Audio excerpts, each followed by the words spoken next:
Yo, what's going on, guys? Back here with another episode of the CTW podcast with Jason. As always, Jason, what's going on?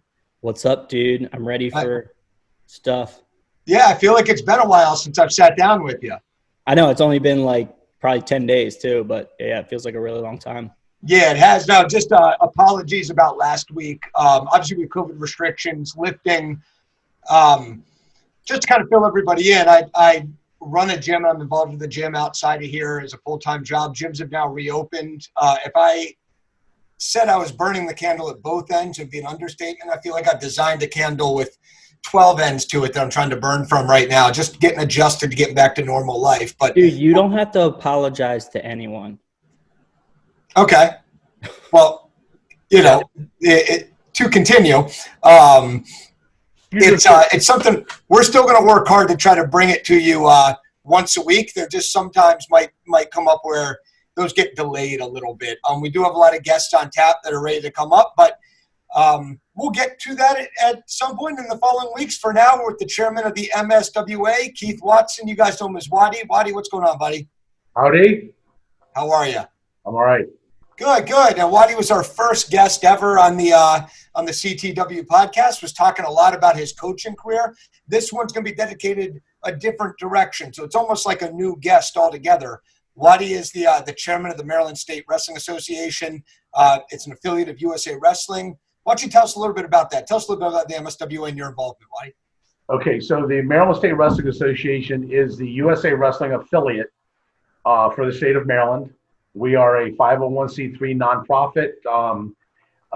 We are considered the national governing body affiliate for the state. And because of that, I was pulled onto the governor's task force for return to play, which sounds like a real significant, task force. Like I ought to be getting like a gun and. It sounds important, yeah. Did you get the chat with the governor, with Hoagie? No, we did with the lieutenant governor, and I can't remember his name. Boyd Rutherford, man. Yeah. Hammond connection. It was a Boyd. Zoom. Yeah, Boyd. Boyd Rutherford. So his stepson, his son, Marshall Porter, wrestled with Jason and I in high school. He was a teammate of ours. Fourth in the state, baby. He was, yeah. And I think a big player in that whole thing. You know, I represent wrestling. There was a guy for, baseball, lacrosse, and so on. But anyways, getting back to the original question, and the MSWA is, I could give you the, I can't because I don't know the canned response to that. But the way I see it, our job is to create opportunities, support USA Wrestling, which ultimately supports our Olympic effort, and to help coaches become better coaches through the resources that USA Wrestling has available. And, we do things to raise money, and it all goes back in. And we can talk about that later on. And I'm kind of a jerk about throwing money away. I want everybody to have what they need to have. But if I can buy a $15 singlet, I will, as opposed to a $75 singlet with a bunch of little triangles on it or octagons, because it's fashionable. Sure. And that irritates some people. Well, you can't. I like octagons. Yeah, for an extra $60, because you know that a $75 singlet can be lost just as fast as a $15 singlet. And that 70, 80, 90-pound kid is going to outgrow it in a couple of years anyways. So why are we spending $75 a singlet when we can spend $15? And for what I've seen, $15 singlet they wear just fine. Well, and just like, especially if it's like an annual thing where it's like, hey, this is this year's like Fargo singlet or whatever, and you're going to get a next one. You know what I mean? It's one thing. It's another thing if you're trying to buy it for a school and you're trying to make it last 10 years or whatever, Right. But in this case, we're talking about kids, and we're talking not kids as in high school kids. We're talking about kids, and they grow, they're growing like weeds. So that youth medium that they just bought in October probably doesn't fit now. Wait, is the octagon thing Rudis? Is that what you're saying? Yeah. It shows how quick I am and how sharp I pick up on things. I think actually with the Franklin Falls Showcase, I think one year we actually did get Rudis apparel for them, if I recall, and then went a different direction, another distributor, the third year, and it was like cut the costume like a quarter or something like that, or whatever the total expense was. The ones we got last year, Sean designed the art, did the artwork. We paid $12 a single. Oh, wow. Okay. And Well, and look, I don't think we want to shit on Brutus too much in case they want to sponsor the podcast. No. Hey, look, look. And if you're Kyle Snyder still needs to go on, and I think he is a Brutus guy. So and so we have a relationship with Brutus at the national team level. Okay, because of the kids want the octagons. If we play ball with them, then we have access to their athletes for various things. Okay, but I'm talking about for like the Mason-Dixon event, mainly for kids things. Last year we had the state tournament. We gave singlets away because everybody needs that championship singlet. Well, I'm not giving them a $75 singlet if I can give them a $15 singlet. Right. You know what I mean? They're a giveaway anyways. No, and that's one of the good things. Jason was talking about our, the sponsors, but Flex Apparel, who Sean Gertz is getting the ball rolling with, has been doing really good things, kind of getting, and even high school teams are getting quality stuff, and Sean Gertz does a great job with it as far as getting the ball rolling, getting the orders filled and everything, and I've never been disappointed with the quality of any of it personally. Well, that we're leaping ahead a little bit, but while we're on that topic, Jason and I were talking earlier, the relationship that the MSWA or that I have with you guys, with Champions of Wrestle, started with Sean. Okay, because of the gear. I was buying from Ali in Pakistan. He was buying from Samir in Pakistan. We started talking. Sean has this graphic design capability. I don't. And I had other people that could do it for me, but they're too slow to respond for me. So I went to Sean and I said, why don't I buy the singlets from you? You mark them up. You do the artwork. We'll pay you when we order. That way you can pay the guy in Pakistan, because they want paid up front. They want 50% down, 50% when shipped, not when received. Right. It's a little dicey, so you got to have the relationship in place. But the cash flow part, the graphic design part, our relationship started because of this, because it just made sense. So as I get what I need, I'm getting a great price. CTW's making money. And then from there, we went out and we developed another relationship with this guy called Moyer Sports.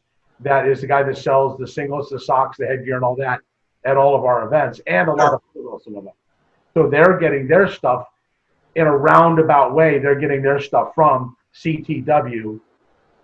Okay, so we're trying to support you guys because I recognize what you're doing. I recognize the value of what you guys are doing, not just with the podcast, but even before the podcast. And you're making things in my life easier because you're doing, the artwork that I wasn't able to get anybody to do. Yeah, so probably all Sean Gertz, but I'm happy to take credit for it.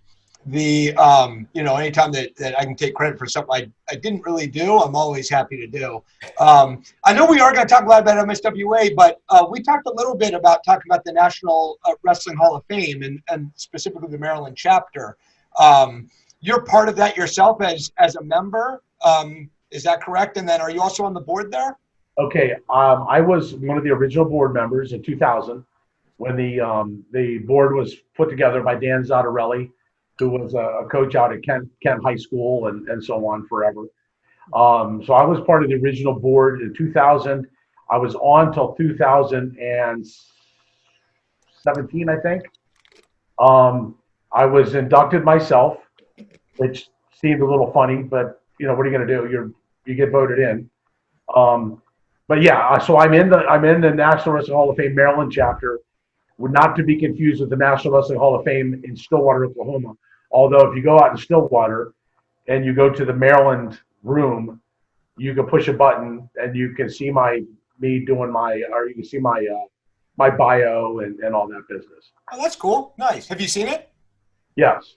Oh. It's I mean, it's not me. If it was me speaking, it wouldn't be as cool as it is now because it's just a picture of me and then a blurb, which right. Yeah. Because I'll tell you the truth. In my opinion of Hall of Fames, first off, it's a way to raise money for something. Okay, deep down inside. But in our state, to have 150 members, wow, Yeah. that's a lot. And so there's 3 different categories for the National Wrestling Hall of Fame to be inducted. One is lifetime service, okay, and that can be anybody doing anything except for competing, and you have to have a minimum of 20 years. Okay. Okay, and you don't necessarily have to be really good. I found that out along the way. I know I'm going to piss off somebody that probably is in the back of their mind going, you know what, I wasn't really that great, but I love being in this. But I can tell you, as a person that I never really thought I was that good. I think I did a good job to a point, but comparing me to like Dick Slutsky or Dick Messier or some of the real, or even Guy Pritzker, some of the guys that really had great numbers, I'm not in their category. But what I did do was I was around a long time. I did a lot of things for a lot of people, and I was willing to dive in and do what needed done and get my hands dirty.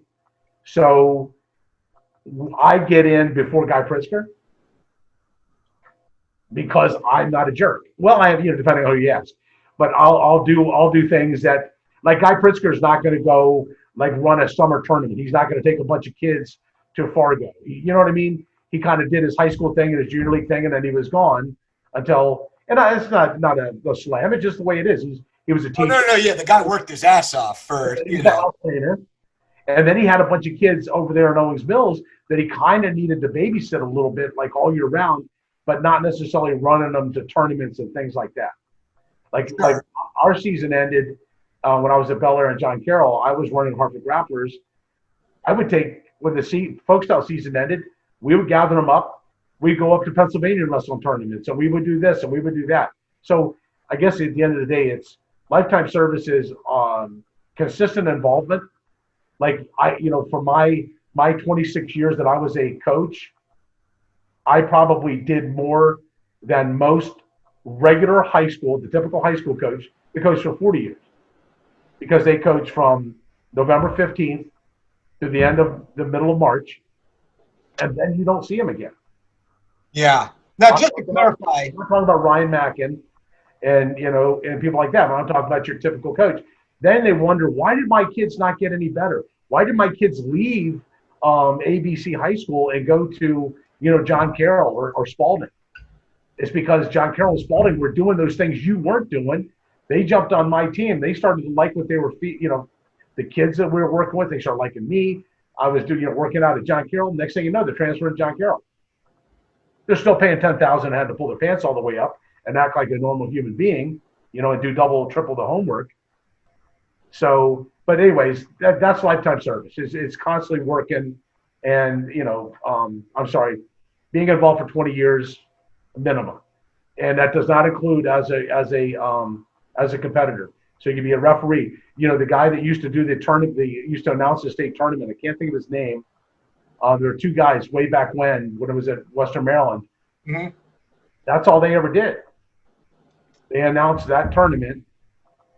Okay, those 2 days, and lifetime service. So, anyways, the other category is called Outstanding American.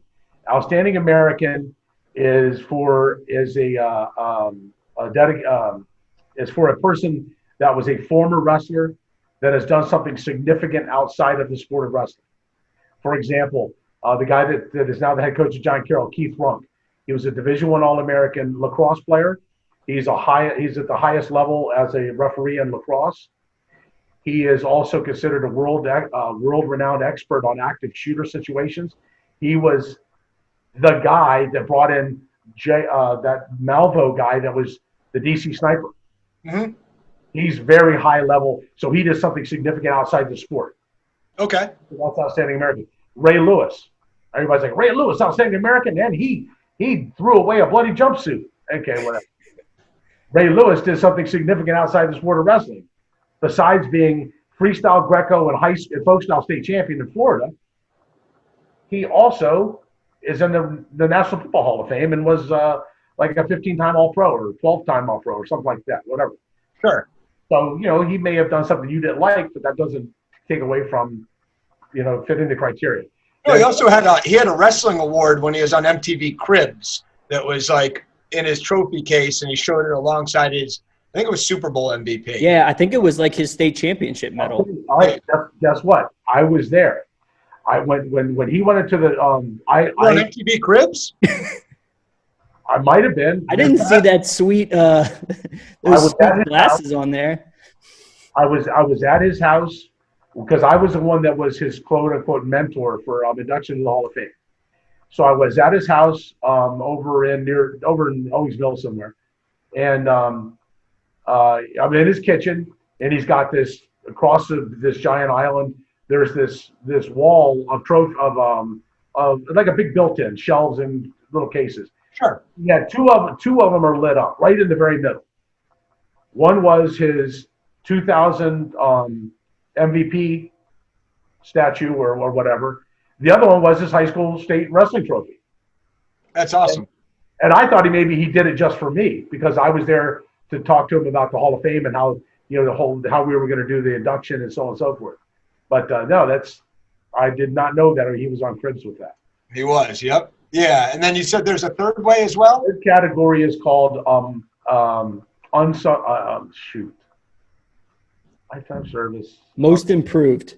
No, it's a hero award, right? Or like that's like unsung hero, but that's not it. That's not the name.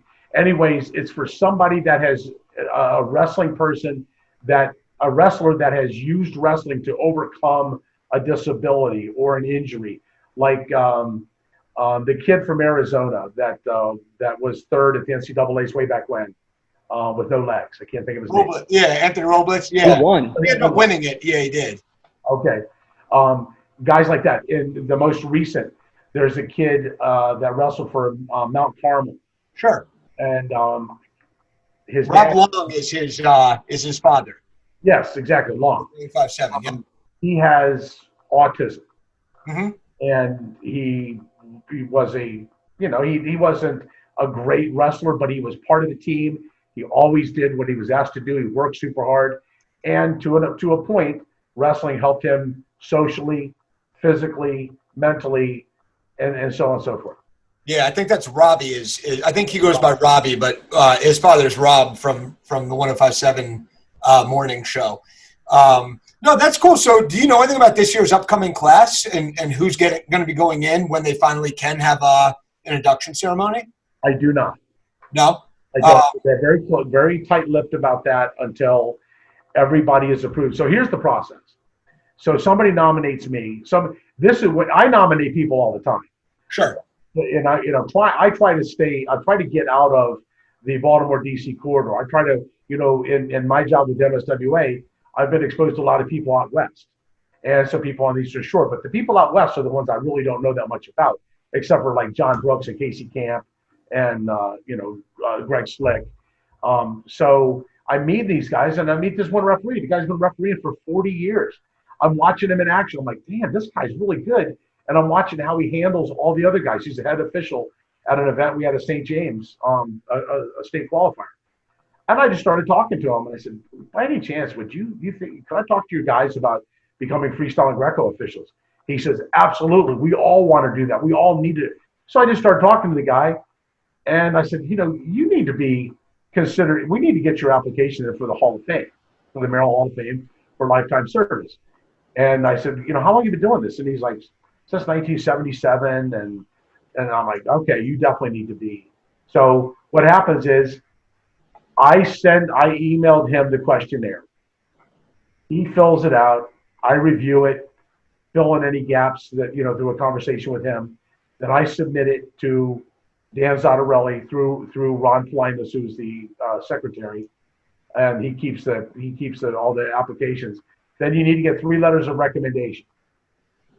Okay, and then it sits in a pool of active people to be considered. And then once a year, they go through and they will vote. We'll discuss everybody's application and we'll vote on, various people. Oh, now once you're in the pool, are you in there forever, or is it like you're in for 5 years and then you get into the inactive pool, But some people go into the inactive pool that are still active. In other words, they're still doing something. They're still, like, there was a guy named Bill Zimmerman. He was on the active for 5 years. He was considered. He didn't get in. He went inactive, and he was still officiating. And when I was coaching John Carroll, he used to come up every year. He'd come up and say, "Hey, can I do? I would like to do a scrimmage to blow the dust off. I'd be happy to do any wrestle offs that you want done. You know, that kind of thing." I'm like, man, I don't see many referees offering to do that. And so I made a point to go to the committee and said, listen, we need to reconsider this guy, because his 45 years of service is now 49 years or 50 years. You know, he's still doing it. And he's doing things that most referees, unless they're getting paid, they're not doing this. Yeah. That's, again, I got to watch out, because certain people are going to get their panties in a knot because they're talking about getting compensated as a referee. Wait, so did that guy get in? Yes. So all you got to do is ref wrestle off for Watty, and you'll get in. Is what you're saying? Well, who's going to get their panties in a bunch? We're here to stir shit up, Watty. What's going on? Oh, Tony Akia. Well, Tony's actually pretty calm, but what's his name? From Glen Elg. Shoot, I can't think of his name. Went to St. Joe. He's like my Roman? on the Suncensored page. Neville? Neville, yeah. Neville? He's very, very, very sensitive about anything to do with referees. He's in charge of the MWA, I think. Really? Yeah. I got to tell you, honestly, I know that you and him have your differences. One of the, great referee, first of all, but is a hilarious guy. Like, I love interacting with that guy at tournaments. There was one time that he's getting ready to ref an Owings Mills match when I was coaching, and Solomon Carr, who's known to be loud, is coaching. And he walks out with shooting range earmuffs on, just so he doesn't have to hear us yell. It cracked me up when he walked out there. And then we tried to say something. He said, I can't hear you. He cracks me up. Kevin does an outstanding job on the mat. We just have a personality conflict. That's all. And it never did until the Maryland Wrestling Foundation came up. And we found out about, how they're not really the Maryland Wrestling Foundation. They're the Mount St. Joe Wrestling Foundation. But we can't say that because. Why can't we say that? They don't want to say it. They don't want you to know that, apparently. Oh. Okay. Anyways. So, yeah. That's the Hall of Fame situation in a nutshell. But here's the thing. So talking about being tight-lipped. So that once your application is approved by the MSW the Maryland chapter committee, then it is sent out to Stillwater, Oklahoma, and I'm not sure how they go about vetting to make sure we don't have somebody with a criminal past or something that's going to make them look bad later on if they get inducted to the Hall of Fame. Gotcha. So once they're vetted, it comes back to the Hall of Fame. Everybody gets a stamp of approval. Now, each one of the guys or guys or girls that are going to go into the Hall of Fame are assigned a mentor. And I was a mentor many, many times, like I was for Ray Lewis. And basically what that means is I talk to the inductee. I get a list of at least 50 people that they want to invite. Okay. Their names, addresses, email addresses. And then I send them out prepare a letter and so on. And now, as almost like an announcement that you're graduating from college. It's an announcement that Ray Lewis is going into National Wrestling Hall of Fame, and he would like you to be in attendance at our banquet to support him. Tickets are $70, so on and so forth. So I do that as a mentor. I would do that. Then as we got closer, we would go through and I'd say, listen, Ray, you gave me 100 people. I've only had 25 respond. Can we rattle some cages? Then another month later, I'd say, okay, we got 50 now. These are who responded. If there's anybody that hasn't, you need to personally contact them and say, listen, I really want you there. If you're not going to come, you're going to miss out, or if you don't get your ticket now, because it always sells out. I mean, almost always sells out. So then as we get within a month of the induction, I would get with Ray and say, okay, we need to come up with a memorabilia table. We've got a 6-foot table. We don't want to put too much on it. If you put too much on it, if it looked like your trophy case threw up on this table, people are going to go through, they're going to get stuck. Either they're going to get stuck looking at it, and it's going to hold up the flow of the room. Because Ryan, you were there. You saw the room set up with the around the perimeter of the tables. Yep. Or there's going to be so much there, people are going to be like, it's too much. Just keep moving. Right. No, it's and that ceremony, that's normally every October, a COVID-free year. Right. And then the last thing, that this is the most important part, is I have to go over the induction process and help the inductee develop their speech. I don't know, can't remember who went in last time, but some people will get up there and go on and on and on and on, and then go on and on some more. And you're supposed to be 3 to 5 minutes. Okay. Oh. 3 to 5 minutes is the time. There's been people up there. There's one guy in particular who was over 20 minutes, and we couldn't get him off. We had the staff trying to pull him off. You got to play them off with the music like they do at the award shows. They've come up with, I think they use a light now. A red light? Yeah. Light in your face. Like, come on, damn it, finish this up. So what I did when I got inducted is I knew I'd get up there and I start thanking this person and that person and get all choked up. I recorded myself doing it and tweaked it and edited it myself down until I got down to like 4 minutes.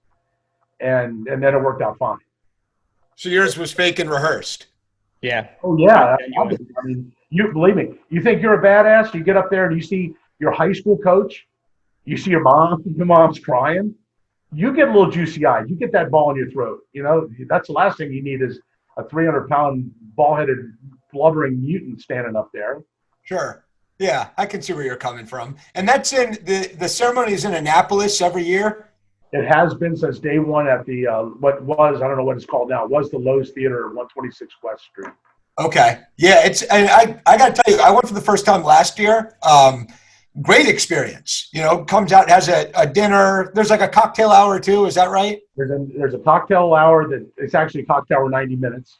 Okay. 90 minutes, where people, see people they haven't seen. You have to look at the memorabilia, get a little juice in them. Then they go in and have the dinner. They have a little ceremony in the beginning. Then everybody eats, and then right about the time they put dessert out, then the inductees go up, and it's usually, I would say, 5 to 7 inductees. Let's say up to 5 lifetime service. Medal of Courage. That's the unsung hero. Medal of Courage. Yeah. And the other one is Outstanding American. There's always one of each one of those. Okay. Although unsung hero is really, really hard to find. It's hard to even find a candidate. Right. Yeah, I know Donnie Yerke got it. Also a Kent County connection. Got it a couple of years back. I think he was right out of the gate, the very first one. Oh, really? Okay. I think so. I might be wrong. Gotcha. Yeah, and it's a really cool experience. And it's I'm not going to say the best food in the world, but it's good. Like, it's better than I can make. It's, fun cocktail hour. It's shooting the shit about wrestling with a bunch of coaches. Like, it's a good time. I was sitting at a table with actually Coach Zott last year. He said if he was going to let me in, he had to sit right next to me, make sure I didn't misbehave. And Mike Wisner from Sparrows Point was sitting next to me as well, who's a rival coach during the season, but a good friend of mine. Anytime we're not competing against one another, and we just sit there and talk wrestling and reminisce, and it's really a fun experience. I encourage everybody to at least consider going. And I'm definitely going to be going in the future years. One thing, the people that are not wrestling people that go come out with a different appreciation. Like my mom, my mom lives in Florida. My mom is just sort of very much on the outside looking in with wrestling, just like a bunch of my friends that I'm, been party buddies with forever. They were there, and they're like, damn, this is a big deal. We didn't ever realize it was just this thing that you went off and did, and then you came back, and you never really talked about it. Yeah, I had to trick my wife into going somehow. I don't know how I'm going to do that, but I'm going to have to trick her. Trick her with a ticket. Yeah, there you go. I'll just tell her we're going out to dinner in Annapolis. She always wants. That's it. And then you'll be like a rock star when you walk in there. Yeah. It's they'll think I work there or something. So before we change gears and start talking MSWA talk, is there anybody out there that you'd like to see get inducted that might not be that you're really rooting hard for or pulling hard for, or are you allowed to say? Well, I mean, I'm not on the committee anymore, so I can say what I want. I can tell you that there are some people that probably should be in, but have done things along the way that some people may feel are a little questionable, not necessarily illegal, but they did some things as coaches that had nothing to do with wrestling. That was a character. It now becomes like a character flaw. I'd really rather not. I don't want to point anybody out, because these are good guys, and I think hey, if we had cell phone cameras when I was, in my 30s, 20s and 30s, and 40s, man, I don't know what kind of trouble I'd be in. Sure. What do you think they're doing as vetting? Like, clearly they're like, I don't know, checking their criminal record, but what, like? Just a background check? Yeah, you drank a few beers after a tournament, and maybe you went to a gentleman's club after a tournament. Now that's a bad thing. Hey, look, I've never done that, the gentleman's club part after a tournament, but hey, look, I know how it goes. I'm never getting in. That just crossed my name right out the list. Yeah. Okay, because you got a frequent flyer card. I sometimes if there's an intermission at the tournament, I'm close up to Gold Club. I go ahead and check out the afternoon shift. So yeah, there's things like that. But if guys look, there's some people that are wrestling people. If I said a couple of names, you don't think about anything else except these are wrestling people. They've coached at 7 or 8 different programs. They've been doing it for 50 years plus. They're good people. They still support the sport. They just did some things getting their yayas out back in the heyday that some people take exception to. Sure. Then personality issues. Okay, so as far as who would I like to see get in right now, I would say that I don't want to get into. I just don't think that there's anybody right now that really stands out, because I think it's actually too watered down. Again, I don't think I even belong in there. Okay, I think that Dick Slutsky, Dick Messier, Guy Pritzker, Greg Slick, I could run off probably 30, 40 names. Some people really want to get in. They really want. Those that you mentioned aren't in? Huh? Those that you mentioned aren't in? No, they're all in. Okay. Those are the guys I think are definitely worthy. But there's people like me and a couple others that are like, we're not in the same category as those guys. But now it becomes the Hall of Longevity. Sure. We've been around long enough. We've been involved long enough. It is lifetime service, but there's lifetime service at a high level. Okay, and that's why I put Slutsky, Messier, and Pritzker. Okay, they're at the highest level, and there's probably a couple other coaches that I'm missing off the top of my head. But then there's everybody else, and then there's some people that they really want to get in bad, and when they found out that I was on the committee, now all of a sudden they're my best friend. I'm telling you. Like who? I can't. Look. I don't want to stir up too much. Okay, that's July 3rd is when Watty went soft. But here's one other part of this whole thing. So you could be lifetime service as a coach, as an administrator, as a person that ran tournaments, or forget about folk style. That's 3.5 months. What about fall, spring, and summer? That's where you put all the time in. That's 8, 9 months of a year. That's huge, and that gets discounted. Okay, because it wasn't high school. Okay, or it wasn't college, or it wasn't school. And then there's the referees.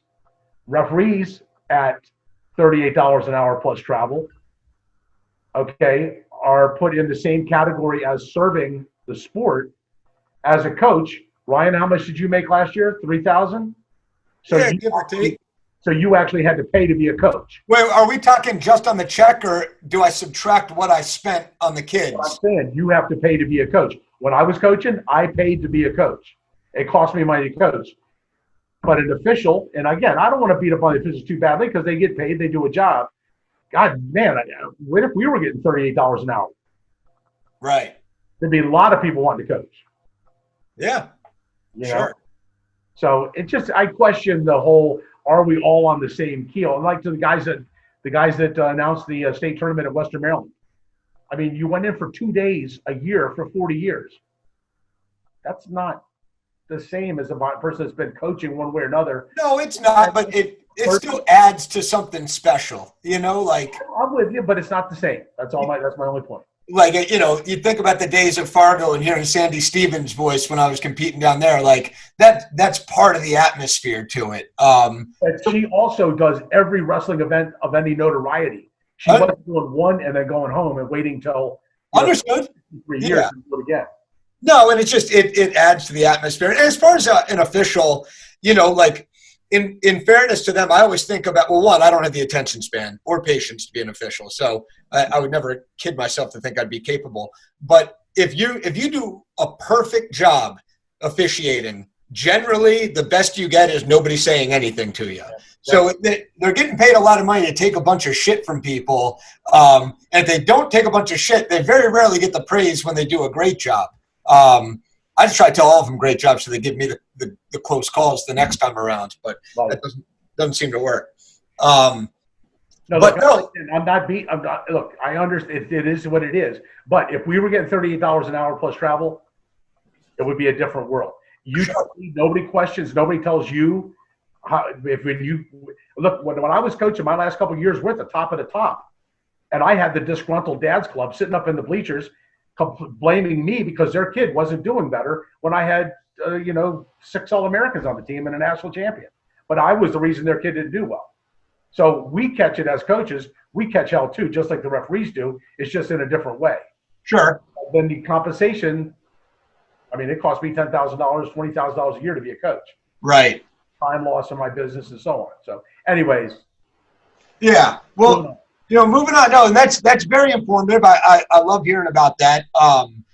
So would I be able to nominate somebody just by writing in, or how would I do that, wanting to have an idea about nominating an individual? Anybody can nominate anybody. Okay. What you would do, or what I would suggest that you do, is just Google U.S. National Wrestling Hall of Fame nomination form. They take you to their site. Here's the form. You can email that form to the person, or you can print it out and hand it to them.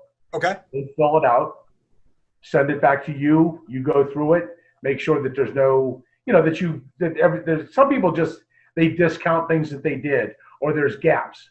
They'll be like, I started coaching in 1990 through 90 through 97. I was at Bel Air. Then 2000 to 2013, I was at John Carroll. But what about that space in between? Right. Oh, well, I wasn't coaching. I was refereeing. Well, you got to put that in there. That's service to the sport. Sure. No, I got you. So you finish all that, then you sign it, and you get it to. I'm assuming it's still Ron Plinus in the Maryland chapter. He's the secretary, and he keeps all that information. Actually, he's got it on a website where you can't see it, but people in the committee can see the applications and their letters of support from 3 different people. Okay, cool. No, I actually, after I went last year, I started reaching out to a couple of people I had in mind, just see if they'd be okay with me nominating them as well, or if something they were interested in, or whatever, just taking the temperature on it. So hopefully, that the organization can grow a little bit, the word can get out about it. Like you said, it sells out, so obviously doesn't have a problem getting the word out. Need to get too much bigger. But it is a really fun experience to go to, and I encourage everybody to at least consider taking the trip out there. Excellent event, and it's well worth a Sunday afternoon. Tear yourself away from the Ravens game, and go. Sure, yeah. And it was a lot of, I got to see Coach Taylor from Southern Garrett go in last year. Okay, with his red boots? I'm sorry? He had those cherry red boots? Yeah, he did. He absolutely did. But got to see his like his setup or his display as well. Just a really fun experience for me. That's and he wasn't the only one there, but just a coach I've looked up to for quite a while, and really enjoyed getting to see him go in. And then you get to see some of the past people that have gone through there, Joe Bakewell, John Lowe, guys like that you get to catch up with them as well. So that was a lot of fun. I was going to say one more thing on that. As far as people that it occurred to me, who I think really get overlooked in this whole process are the junior league coaches. Okay. Junior league coaches don't get paid. They have to do all the heavy lifting on their own. They are second. They're actually third, fourth fiddle to whatever the school wants to do, whether it's a basketball, or there's a play on the other end of the building, 300 yards away, you won't practice because we need to make sure there's no disruption. So Right. that's a really difficult situation. Plus, I think a lot of these guys are really, really good coaches when it comes to teaching the sport. And I think they're often overlooked. A guy like Bill, he was a head guy at Middle River. Guys like that, and even Pritzker. I mean, the influence that they have on they can make or break. They will determine whether you get a good kid, right, for high school, or if you get a kid that is not coachable, or a kid that doesn't want to wrestle anymore because his junior program, sucked the life out of him. Right. So those guys are super important. Guys like Noggle and Dan Ricker. I mean, Dan Ricker, I'm telling you, that's going to be a tough sell because of some things, but he's undeniable. Right. Yeah. And no, it will be a tough sell. We had him on here for about 2.5 hours, and maybe we'll have to take that down for a couple of months while he's going through his nomination. Yeah, we're not going to submit that podcast with his application. No, I think we'll probably sit that one out. I don't know if that'll do him any favors or anything. But no, and we had Noggle on here as well and got to hear about some of the issues with it. But Doug Yoakum is another one. Doug Yoakum, I mean, this guy doesn't even have a dog in the fight. He has no kids, and the wrestle. Right. He's out there doing it, and he lives this. He lives. We're going to try to get him on too. I've heard. That would be Ricker light. Sure. Just a little light, but still light. Let's get right. Fewer carbohydrates, same amount of calories. I gotcha. Well, moving on with it. Talk about the MSWA. So you talked about the organization being an affiliate of USA Wrestling. We go through the ad read on here. We talk about providing opportunities, whether it be clinics, tournaments, or different learning sessions for both coaches and wrestlers. What in a nutshell would you say? Oh, this is the MSWA. This is what we're defined as. We are a resource. In a word, we are a resource, and we are a resource at our level that has another resource in Colorado. Gotcha. So if somebody needs something, they should not hesitate to contact me or another board member. We're all on MarylandWrestling.org is our website. Everybody's listed there. And our job is to try to help you out. Now, if you're not a member of our deal, you are not a USA Wrestling member, I might not be real inclined to go do too much to help you out. Yeah. Our obligation are to our members. Right now, we have 3,000 members under the age of 18. We have 480 over the age of 18. Okay. Okay. Of those 3,000 athletes, we have 1,000 that are full members, that are full athletes. That means they wrestle freestyle, Greco, folk style. Mm-hmm. Okay, that means there's 2,000 that only do folk style. There's 2,000 people that paid a $15 fee, essentially, in my opinion, so they could wrestle in the state tournament.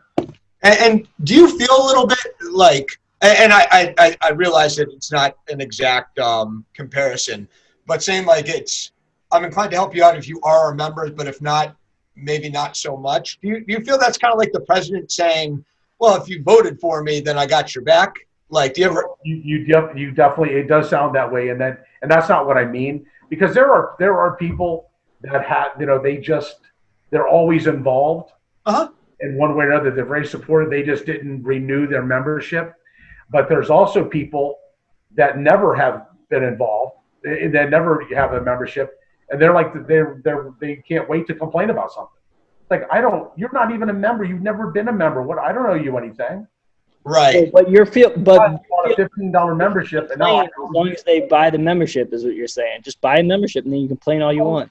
See, at the end of the day, buy the membership supports our organization that you're asking me to support you.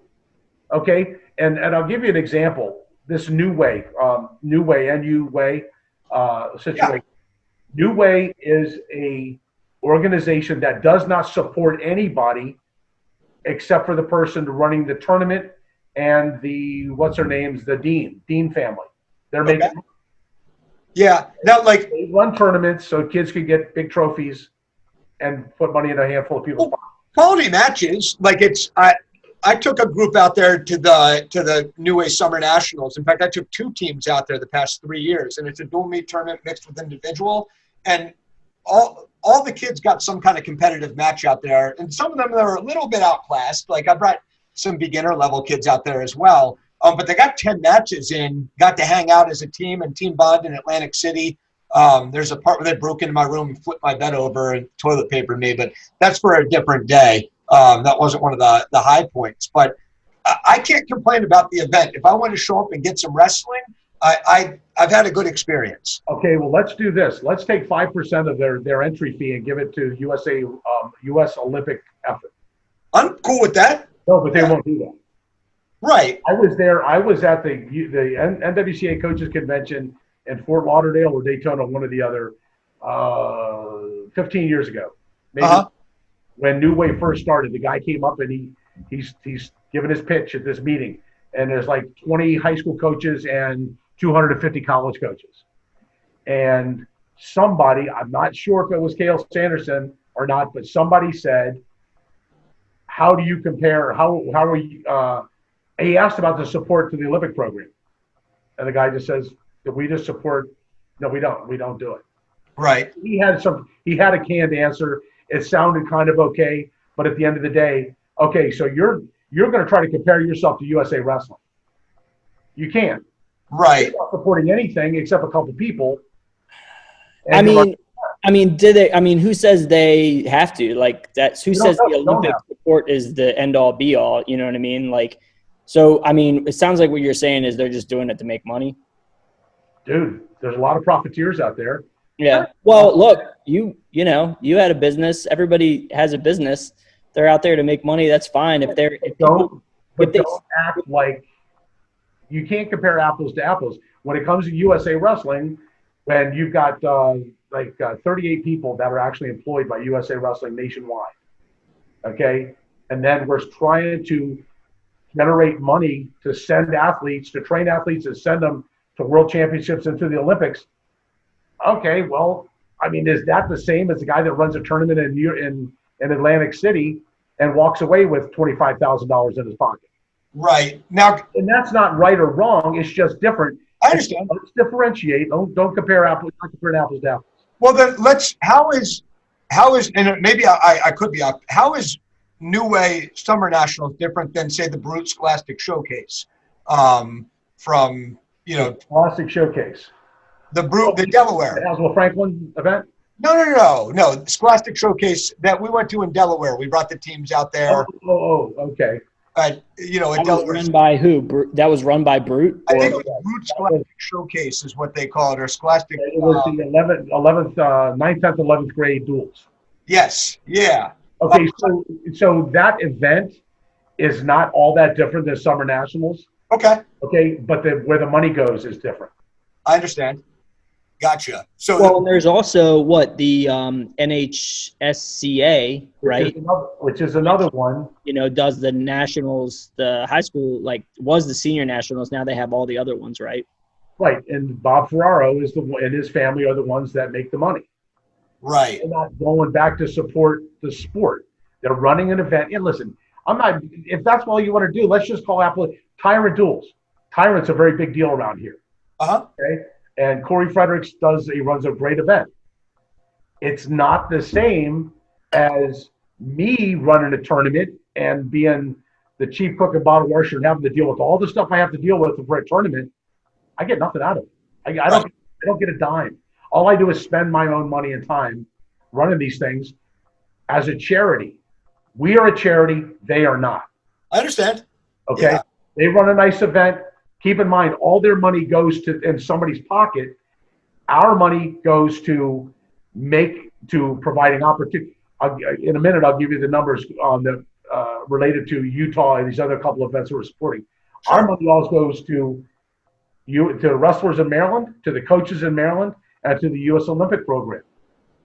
Okay. We're not profiteers. They are. Let's not compare apples. Let's make sure we're comparing apples to apples. Now, me as a coach now maybe my priorities are out of whack, and that, trust me, it wouldn't be the first time, and it's not just exclusive to wrestling. But if I'm taking a group of kids to a tournament, like I think them getting quality mat time and getting the experience they have on the mat probably takes priority to me personally over where the money goes. And maybe I'm wrong about that. No, you're 100%. 100%. You're 100% right.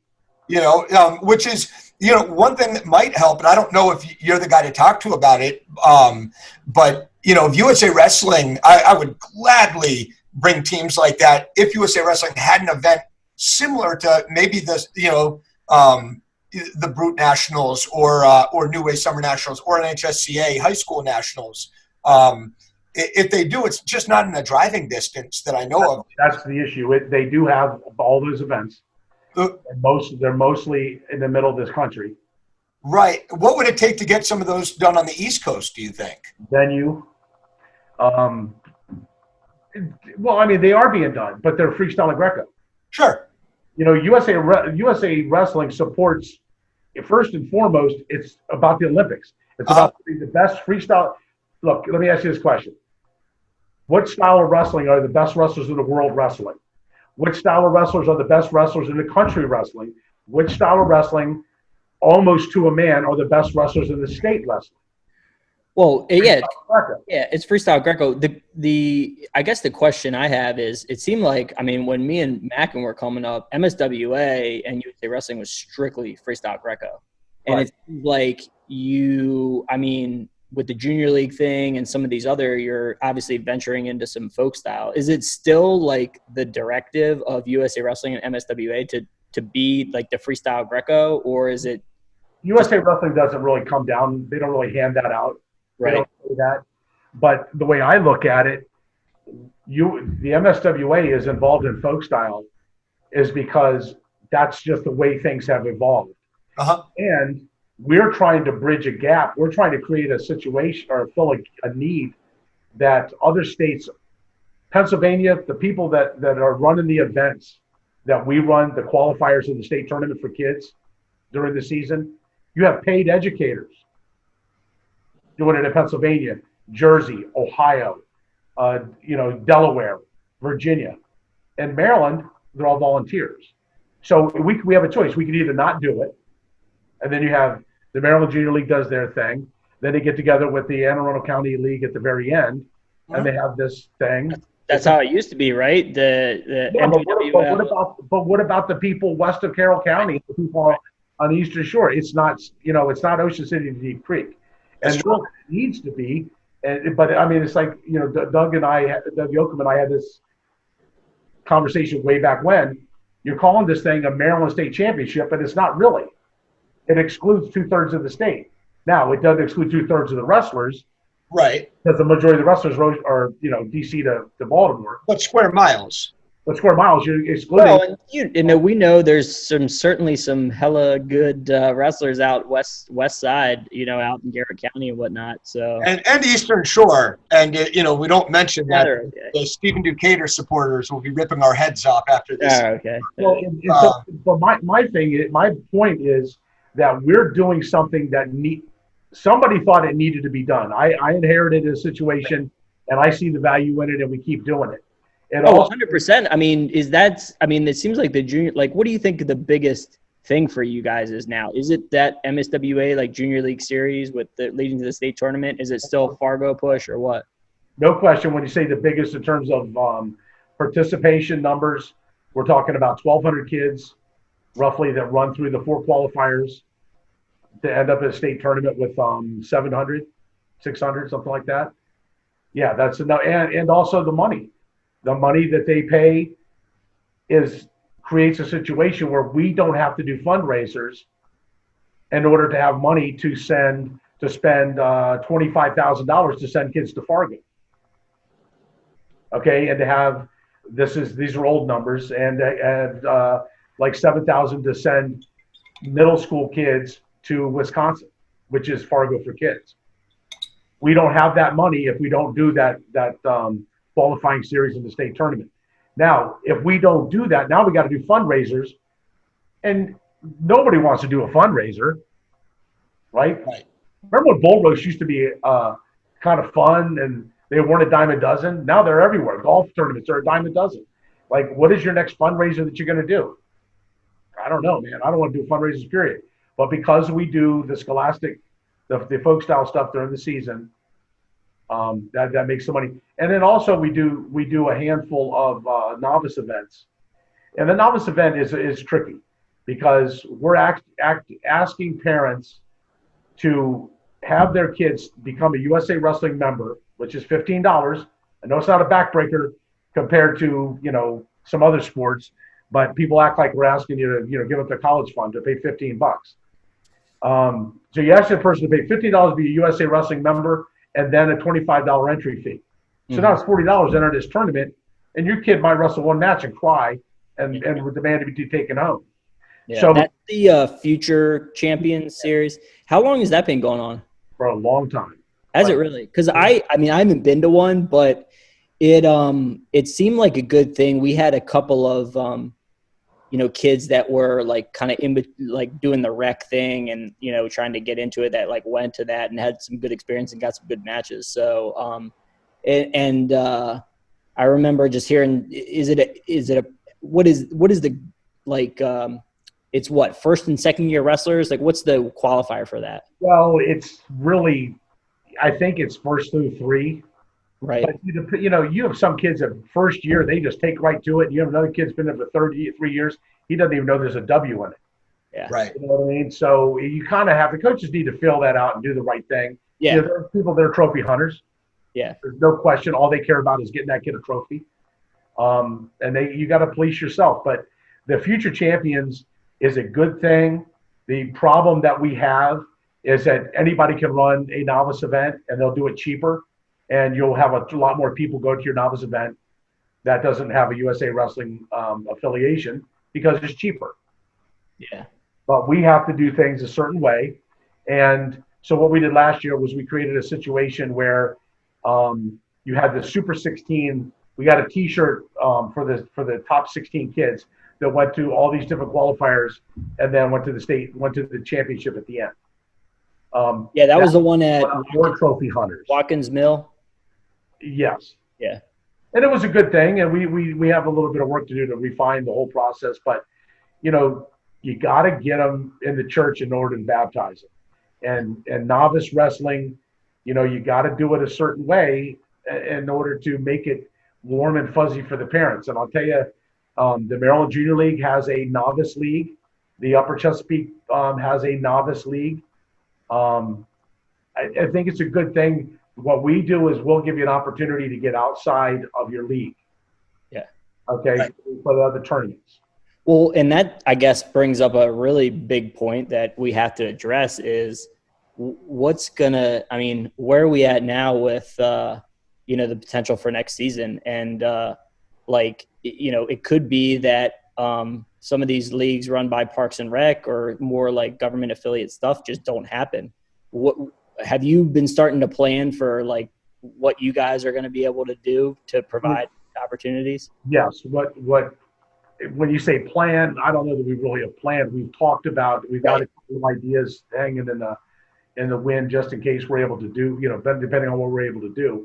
The novice events, that's going to be tough, very tough, because facility availability is going to be an issue.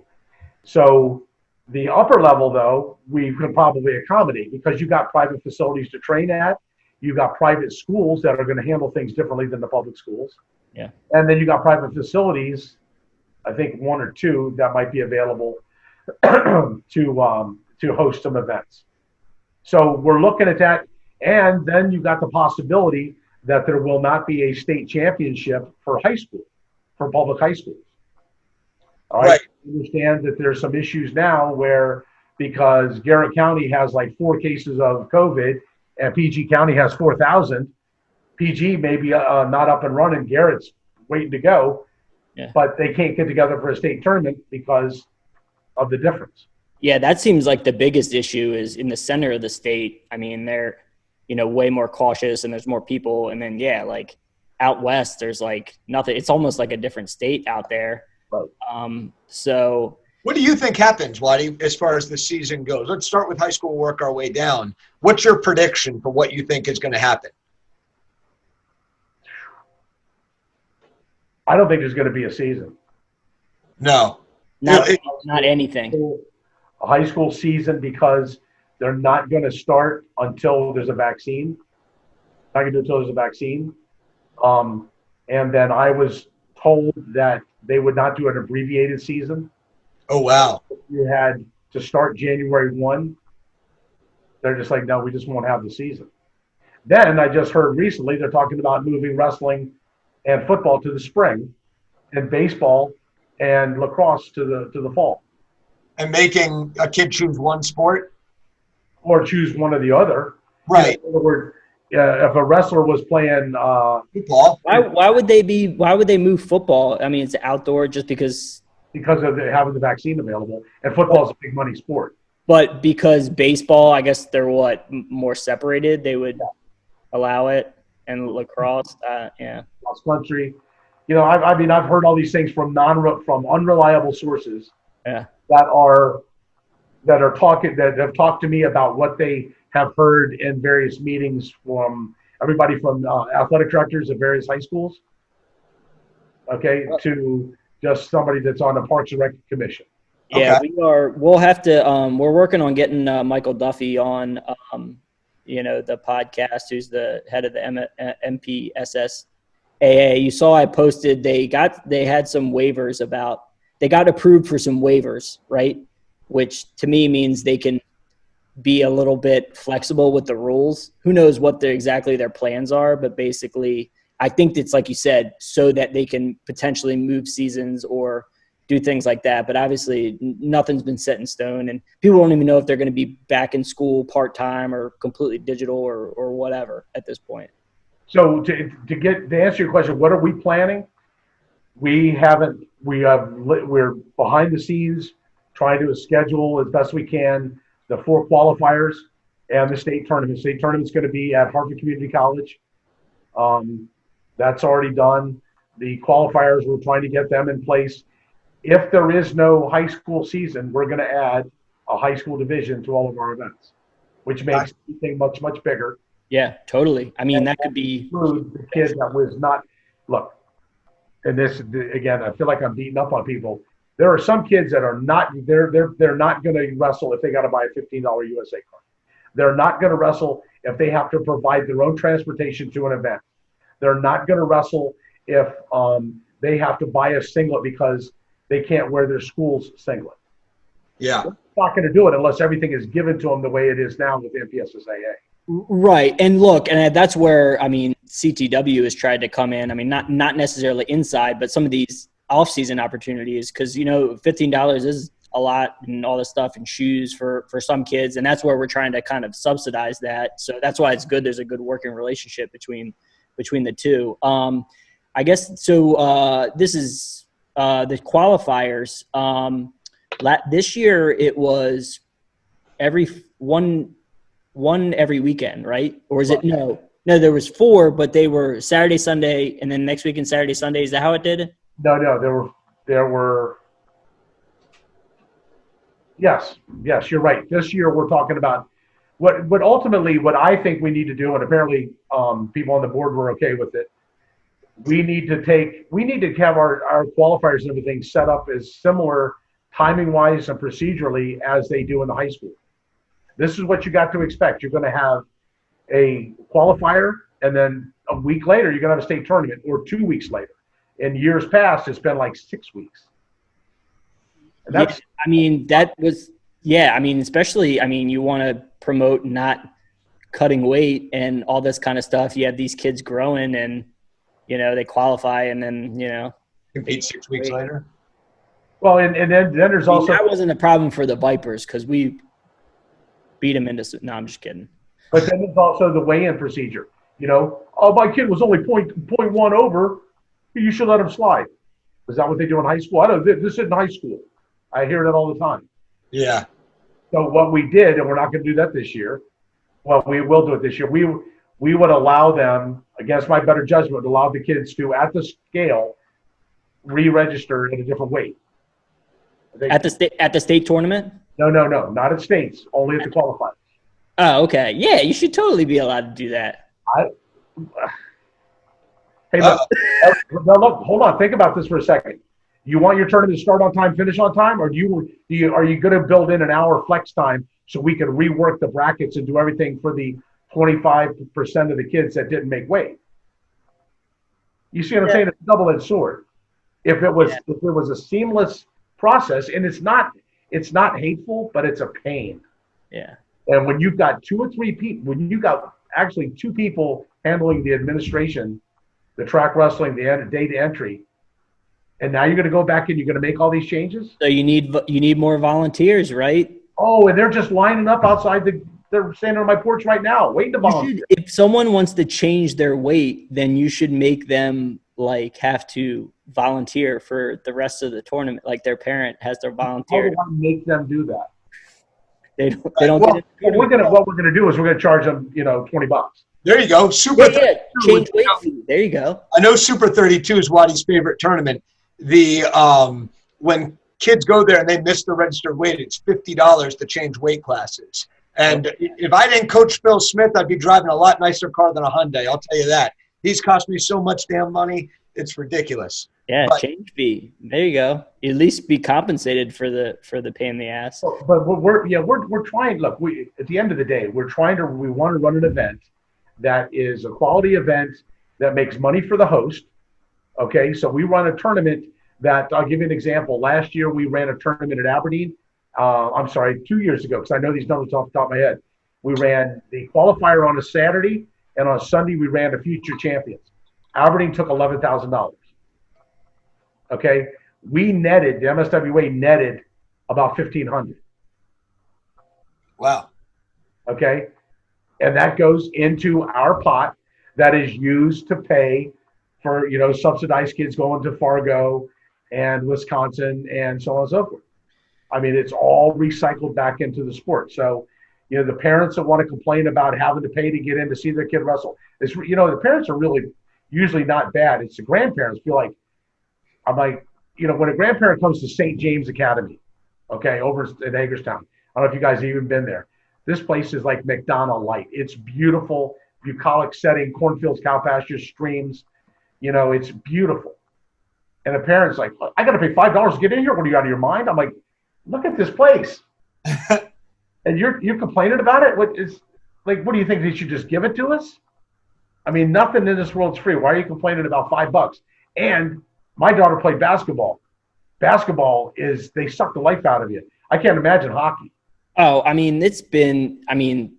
to me, wrestling is one of the cheapest. The problem, I think, is it's like a nickel and dime kind of thing. It's like, $15-$20 here. Whereas some of these places, you do the soccer, you join this team, and maybe you're paying $800 or $1,000 for the entire season. And then they, once they paid it, it's in there, you know what I mean? And at least it forces them to commit them.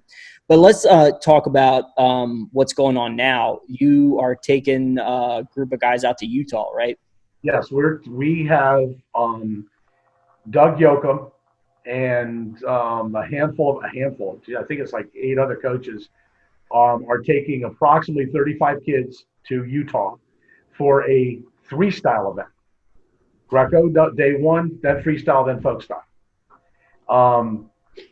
The MSWA is using the money that we would normally give to kids going to Wisconsin and the older kids going to Fargo.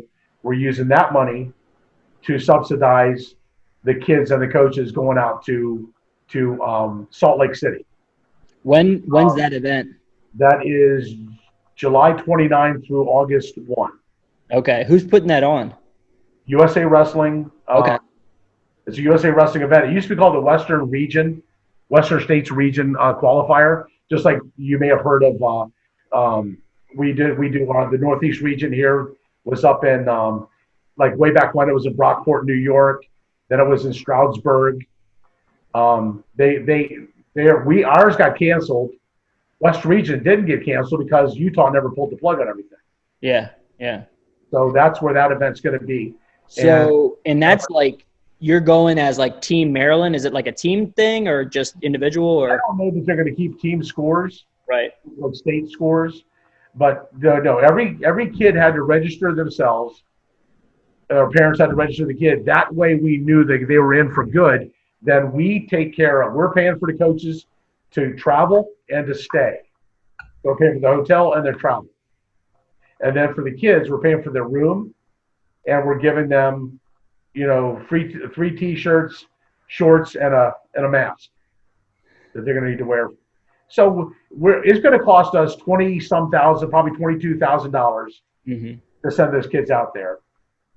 Okay, and and again, there's a bunch of parents that are going, and they're getting sort of thrown a bone also, even though they're not USA Wrestling members. Some really? That should be a requirement for this thing, right? Or you're just saying the kids are members, but not them. In this day and age, in the situation the way it is now, we need to be supportive, and we need to do what we got to do. I mean, just because a person doesn't join our club doesn't mean they haven't been supportive of our club in the past.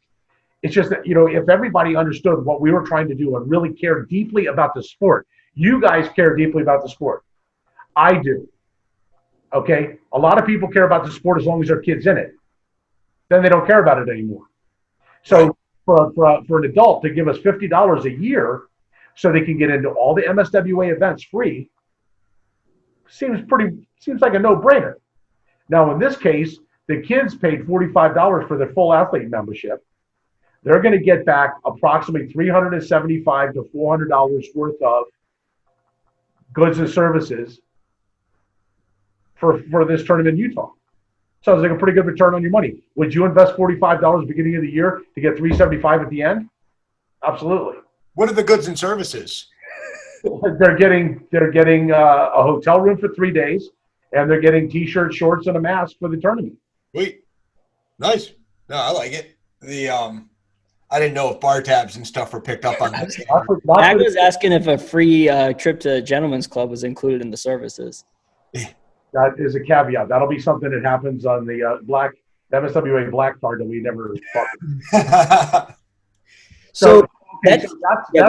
That's Utah. Now I'm looking at, we need to support our full athletes. Okay, the 1,000 full athletes that we have that are competing this time of year. So Jason Gabrielson has taken a bunch of kids up to, he was going to take them to Junior Olympics, that got canceled. So he's taken a bunch to an event in Jersey. I can't think of the name of the outfit running it. It's not New Way. It's Scrap Life, I think it is.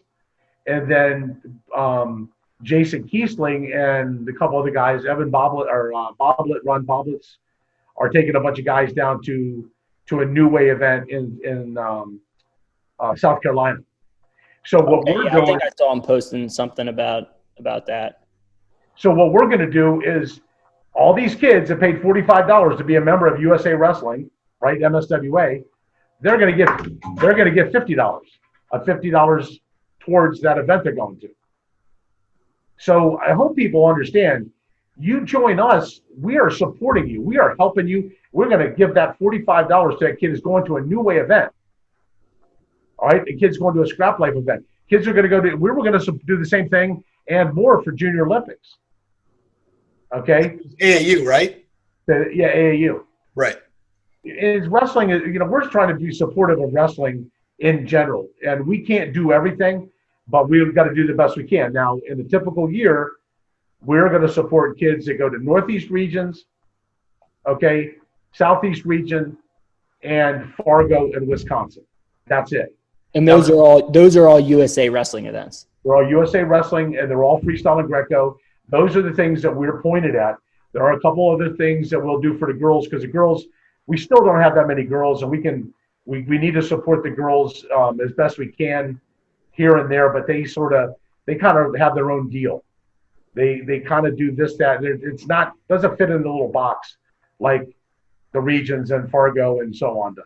Right. Okay. Yeah, it's still building out. So, I mean, it sounds like, there's events going on. There's USA Wrestling events. What is And this one's in Utah, I guess, because like you said, because it's more they're like open pretty much, I guess. Yeah, they had like 41 deaths or something like that. Right. Maybe So as far as the state of Maryland goes, where are we at now, as far as, clubs and potential tournaments, or events that would actually be within the state of Maryland, assuming you can get a facility? Clubs can compete, clubs can practice and are practicing. We can have an event outside, but we can't find a decent place to have it Outside. And we're not going to have an event and have nobody show up. Sure. I think you'd be surprised. I think if you had an event with enough planning out there, I think you would get. That's okay. So that's the problem. You say enough planning. I think you mean far enough ahead to where people have time to arrange it to say, okay, well, I was going to go to Ocean City, but instead I'm going to wrestle in this tournament. Yeah. We can't lock down even that. We were looking at 4 mats on under a train station roof at North Point Park, I think it's called. And it worked out great. 4 mats end to end under this big roof where it was going to be essentially free to all the full athletes. But we can't secure the facility yet because of the phase we're in with the governor. Right. So it's kind of like, all right, look, we're doing 3 major things. We're going to have about 100 wrestlers compete in these 3 events right now.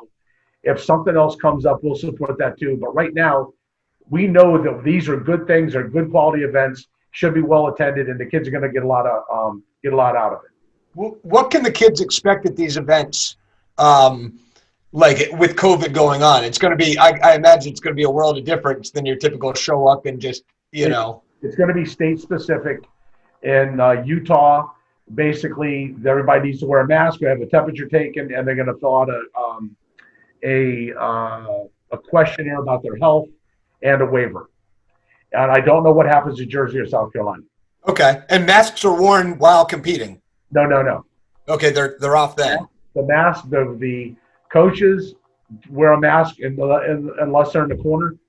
Wrestlers wear a mask unless they're competing. I believe the referee wears a mask even when he's working. See? Really?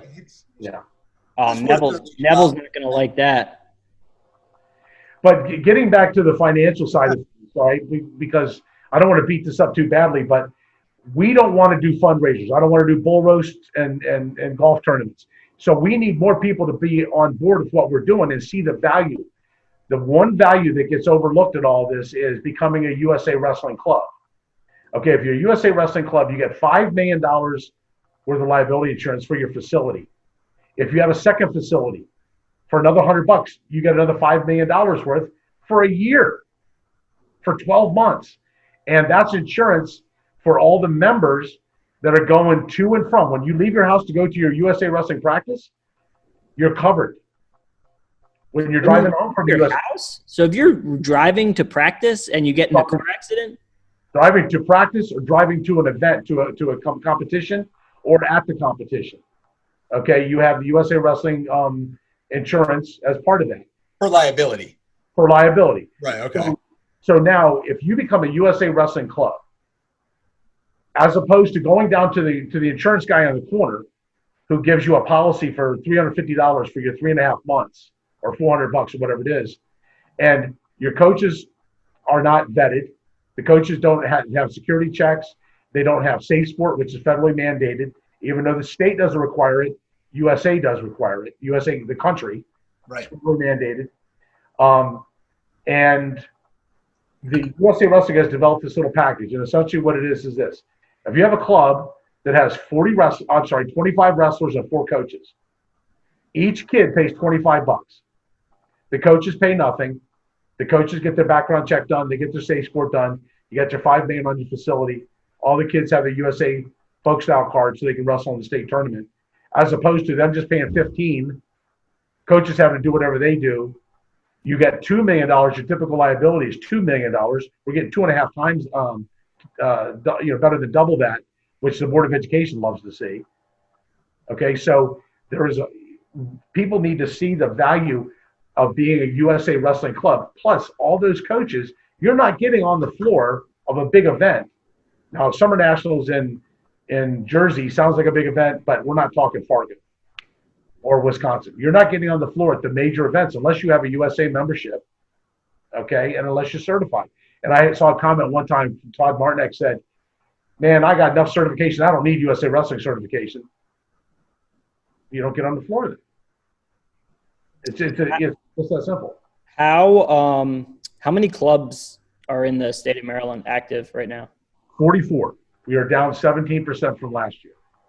44 clubs. Okay. Who are some of them? Like, who are some of the top clubs that are members? I would say Blue Claw, Punishers. But Blue Claw's a big one. Herwig Spot, has been making waves for several years. The Naval Academy RTC, the USA University of Maryland's RTC. Okay. They're all clubs, USA clubs. Gotcha. What's it called? Capital Wrestling with John Morrison and Helen Maroulis. Uh-huh. They're USA Wrestling. So some big time. If you're a big time club, this is something you should be investing in. Well, if you're serious about it, yeah, and because your kids are going to need the membership anyways to go to the biggest of big shows. The Scrap Life event and the New Ways event, okay, there's some of them are probably the high level, but nobody's telling you a guy that wins a New Way event and a guy that wins Fargo, they're not standing on the same. No, we call New Way nationals fake nationals. Well, it is what it is. I mean, I'm not going to say still that. A tournament though. It's still a tournament. You still get matches. That's the whole point. So the how many of these clubs are doing year-round stuff, or is this mostly like off-season clubs? Because there's a club. Some of these clubs run, or some of these junior league teams run through like Parks and Rec at a lot of the areas. Right. And Parks and Rec, they have the minimal. They give you just the bare minimum, just enough to cover their butts. But when you got like the Maniacs and the Warhawks there, and then the Blue Claw, the Punishers, and the Hillbilly Hammers out at Casey Camp's club, right? They're serious about it. They've got 50, 60, 70, maybe even 100 members, and they're running all year round one way or another. And I'm going to forget some of them. Southern Maryland Wrestling Club, Jason Gabriel's club, Jason Kiesling's club, Rampage. I mean, I'm going to forget a bunch of them. But no, I mean, you're put on the spot. You can't. No, those are the clubs. Those are the main clubs. That 44 clubs. Okay, of the 44 clubs, I would say probably a dozen or 15 are year round.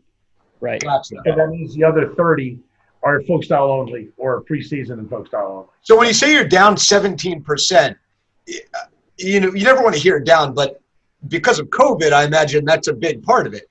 It's not hateful. Yeah, it's not a hateful number. I would think some people chose not to redo this year in light of recent events. When do most of the registration? I know, for headhunters, right? It was off season, so we would usually do the registration or whatever in the spring or whatever, before it. So that's when this all hit. So I would assume right about the time the COVID hit was right about the time most clubs would renew. Right, exactly. So 17%, given that, is pretty good, I would say. And look, I'm not complaining. I'm just giving you. No doubt. I still think that if you compare your Vipers program, put all the numbers, the coverage, what you get out of it at the very end, what your kids get out of it, compare apples. What you're doing now against the USA, being a USA club for Vipers, not for headhunters. You're going to get a better bang for your buck, and you don't need to do anything for headhunters. Vipers just become headhunters. Right. Well, the thing is we've been talking around the junior league thing, and it seems like there is. If like you were saying, there is no season. We talked about high school. We didn't really talk about the junior league, like Parks and Rec. But if, rec leagues and novice leagues are out and Parks and Rec is shut down, there's going to be a huge shakeup in the area because I don't know how many, someone would know, or maybe how many of these clubs and junior league teams run their practices out of, public schools. The vast majority. Right. So, I mean, this has been a kind of common theme with, especially when we talk to junior league coaches about the private facilities. And, if you listen to the Ricker podcast, he's 100% on board with the fact that you need to have one. I think it's a luxury. Obviously, I think everybody would love to have a private facility that you just, Sure. Run your wrestling practice out of it. That's great. Not everybody has that luxury, especially in the central part of the state. Land is very expensive. You can't just, put up a barn in your backyard. It's $250,000. You have a barn in your backyard, right, Watty, you said? I had a barn with wrestling mats and a weight room and everything when I was coaching. And I didn't run a club out of it because it's just too much traffic in my neighborhood. But, now it's a Hard Rock Cafe. Nice. Very cool. So with the clubs and stuff, this is something I've never actually even asked you, even off of the podcast. Does USA Wrestling and that affiliation, do you have any quotas that you have to meet or anything as far as number of clubs that they expect to bring in their kids or anything? I think USA Wrestling is pretty much hands off, just like, when we got into the whole thing with the previous administration and the lawsuit and all that. USA Wrestling really did not want anything to do with any of it until they filed suit. Then they had to respond. Yeah. They were just like, can't you guys just work this out? They pretty much leave me alone. I mean, literally, I contact them more about opportunities. Like I just contacted them about an opportunity with Enterprise Rental Car. I said, we're running 3 vans to go to Utah. Believe it or not, this is my idea. 3 vans to drive out to Utah and back. We need to get a deal. Well, a kid that used to wrestle for me when I was coaching John Carroll, his mom is a big deal as an executive vice president of Enterprise. Awesome. And I said, why don't we have a corporate partnership? She goes, I don't know. Who do we talk to? And I'm like, let me hook it up. So I got the 2 people talking. Now apparently there's going to be something, some kind of relationship. And USA Wrestling says, you know what, this is so timely because we're not going to be able to afford flights. People don't want to be on planes. Yeah. And so we're going to be renting vans right and left. So this is a perfect timing. The whole thing. So I'm constantly contacting them. They don't really bother me with anything because they understand, our numbers aren't what they were. We're down 9% in membership. We're up 2% with adults. And we're down 60% on events. So we're just very similar to everybody else, I would think. Right. Now, let's talk about, say, a COVID-free society. Are you happy with the current state of the MSWA? Where can it improve? And what are you guys doing really well also? I don't know that we do anything really well. The one thing that I'm dedicated to, because of the way I came up through coaching, is coaches' education. And, as well as I do, I'm sure you've heard, the coaches that my kids don't do anything in the offseason, we're not going to be any better. It's my kid's fault. No, it's not your kid's fault. It's your fault as a coach. Now, it's also, maybe it's not your fault that you didn't know where to go to get this education. So we need to provide that.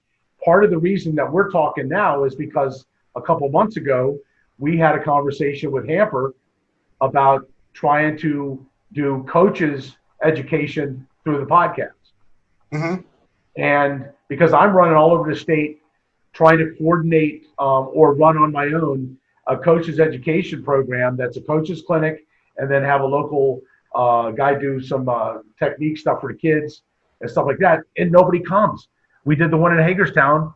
I got Greg Slick, John Brooks, and Aaron Brooks, and former assistant coach at Princeton come to a coaches clinic. But the coach at South Hagerstown, the coach at Williamsport, the coach at these other places, they can't be bothered to come. So I'm like, listen, I know these guys, they understand the value of being a better coach. Maybe if we can do it in a podcast format, they'll get something out of it. Right. Because now they can just do it from the kitchen table. So that was the whole idea there. That's the one thing I think we're pushing on the hardest and that we do the best, because we're putting, you've seen, we've done coaches clinics right and left and clinics for the kids, but it's not about getting out of legs and countering the half. It's about learning how to teach that technique and dealing with parents and dealing with referees and dealing with administrators, dealing with the COVID, thinking outside the box. What did Dick Slutsky do in an environment. I keep bringing up Dick Slutsky, but he had the most transient environment over there with Aberdeen Proving Grounds. He said that one time there were more high school state champions that left his program that actually wrestled for his program and won the title there because they started wrestling in Aberdeen. Then the dad gets transferred. Right. Alabama becomes state champ. Huh? How about that? Yeah. So and so what did Dick Slutsky do? A lot of that I took and I ran with it. Some of the things that I did, I was talking to a guy up in Elkton. He's taking some of my stuff. Hey man, please do. That's what we're here for. We want wrestling to be better. I want more people to have wrestling shoes when I'm done with this than when I started. And they don't all have to be the baddest guy on the block. They just have to be wrestling people. Like I said before, you got to get them in the church in order to baptize them. Uh-huh. Right? We've got to get them into the church of wrestling so that they can learn how to walk like a caveman and get hand control. That is a really good point. Do you guys have any efforts as far as like recruiting people to the sport? Because a lot of it's, you have the novice stuff and the education. A lot of it's centered around people that are already kind of introduced to the sport. Are there any things? Because, with, in Howard County and building that Vipers, we're always looking like, hey, like, how do we get people that are interested in the sport, Okay, so that's a coach's clinic. Okay, when I come to do a coach's clinic for the Vipers, we're not talking about getting out of legs. Right. We're talking about having your coach, one of your coaches, go to Howard County Middle School and talk to a PE class. And I'll tell you exactly what I did. I took it from Dick Slutsky. I went to Bel Air Middle School and I had a piece of Reslite out. I took a hard-boiled egg. The kids didn't know it was hard-boiled egg. I dropped it chest high. It didn't break. I said, look, these bats are soft. They're like, wow, they are soft. They're cushy. They feel nice. That's step one. Make sure they're not afraid. Doing that kind of stuff. Get people involved one way or another. Going and talking to football programs. Football players are lazy across the board. There's a handful that aren't lazy. There's a handful. You say that because you were a football player, so you're allowed to say that. And it's true. They're used to 15 seconds of crazy and then 5 minutes of a guy in a straw hat talking about what the people on both sides of you did not do. Right? And wrestling is go home. Yeah. Right? And it's a different motor. You have to have a different motor for that. Absolutely. The question. That's part of the coaches clinic. And when you get guys like Dan Rickard, you get Dan and Doug Yoakum and Jason, John Noggle to go and talk about how they got kids to their program. I guess you'd say that's our effort. That's going to be your focus now is educating the coaches. Well, you just got to get the coaches willing to be educated. Right. The ones that need it the most are the least willing to do anything. The programs that are the worst in terms of are the least successful have coaches that are the least willing to do anything. When Whittles went to Springbrook was but Whittles went to work. Yep. When I went to John Carroll had 15 people. Oh, they were bad. I had to go to work. I had to go out and learn, and that's where I, stole all this stuff from everybody. Right. So. Well, how do you advertise for something like that then? Like what's to get the word out? Because I'm guessing that a coach that, doesn't have their finger on the pulse year round, but needs to be informed that they should, they're not going to be on wrestling websites or Facebook pages necessarily either. Like, is there, do you have a phone list or an email list or anything like that? And this is a different day and age, right? You can't put an ad in the newspaper. Doesn't go anywhere. Right. You look up things in the phone book. There is no phone book. So what we're doing, we've gotten with the social media. We have somebody now, Mike Clemens. I'm sure you know Mike. Yep. His daughter is keeping our website updated, handling Twitter, Instagram, and something else, and keeping the Facebook and our website up. We have a new initiative, so to speak, where we want anybody that wants to know what's going on with USA Wrestling and MSWA. You need to register so that we can push information to you. And you can say, oh, I don't need this, and just throw it away. As it is now, I got a database of 5,000 that I inherited. And when I send out 5,000 emails, last time I did it, I had 2% of the people opened. 2% of 5,000 actually opened the email. That is a terrible, terrible open rate. Those email addresses are probably old. Right. And I don't have it. I don't know how to solve that. You know, and I don't, and again, I think we're better off just to start fresh.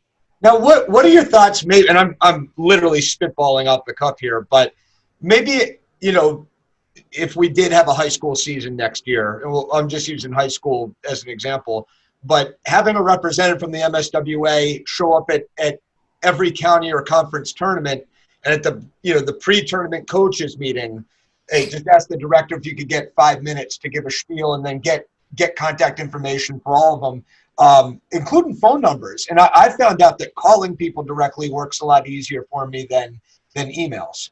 So what you're talking about is a great idea. A lot of the coaches or a lot of the tournament directors aren't going to do it.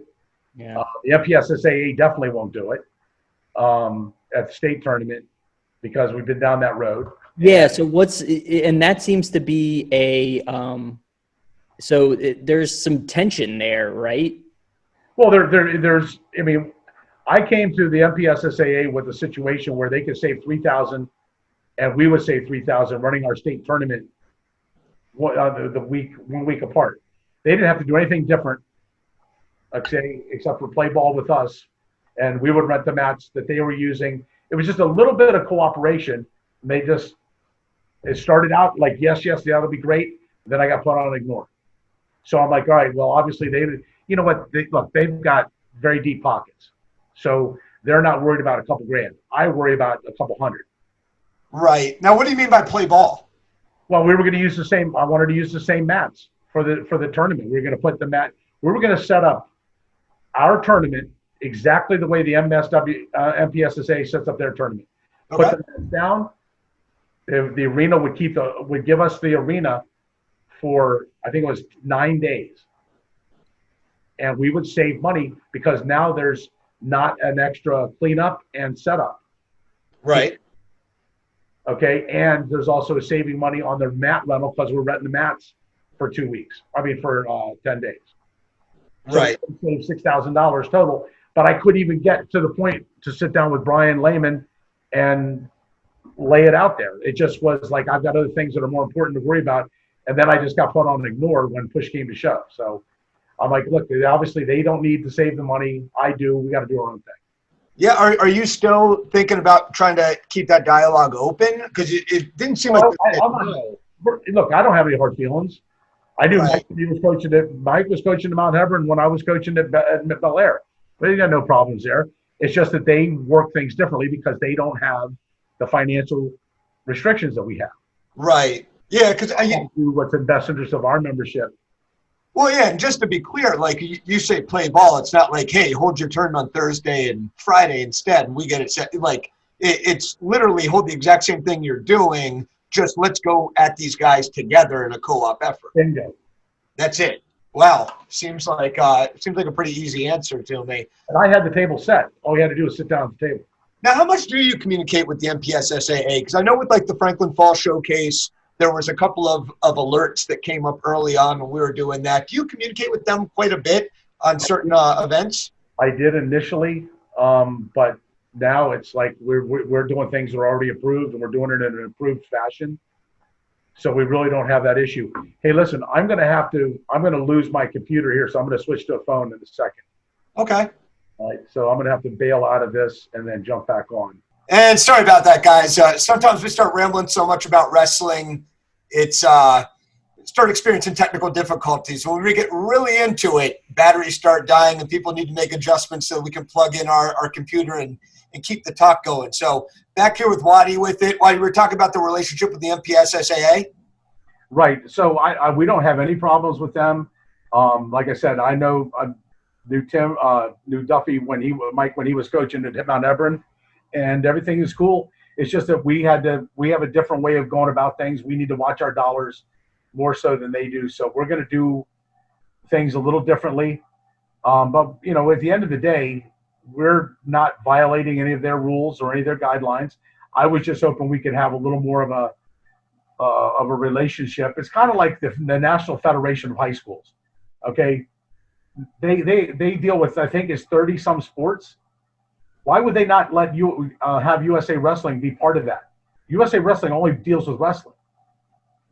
Yeah. So why would you not go to them? Just like with the MPSSAA, all we deal with is wrestling. Yeah. You know, how many, I can tell you right now, one of the guys that's a committee member, he coaches 3 sports.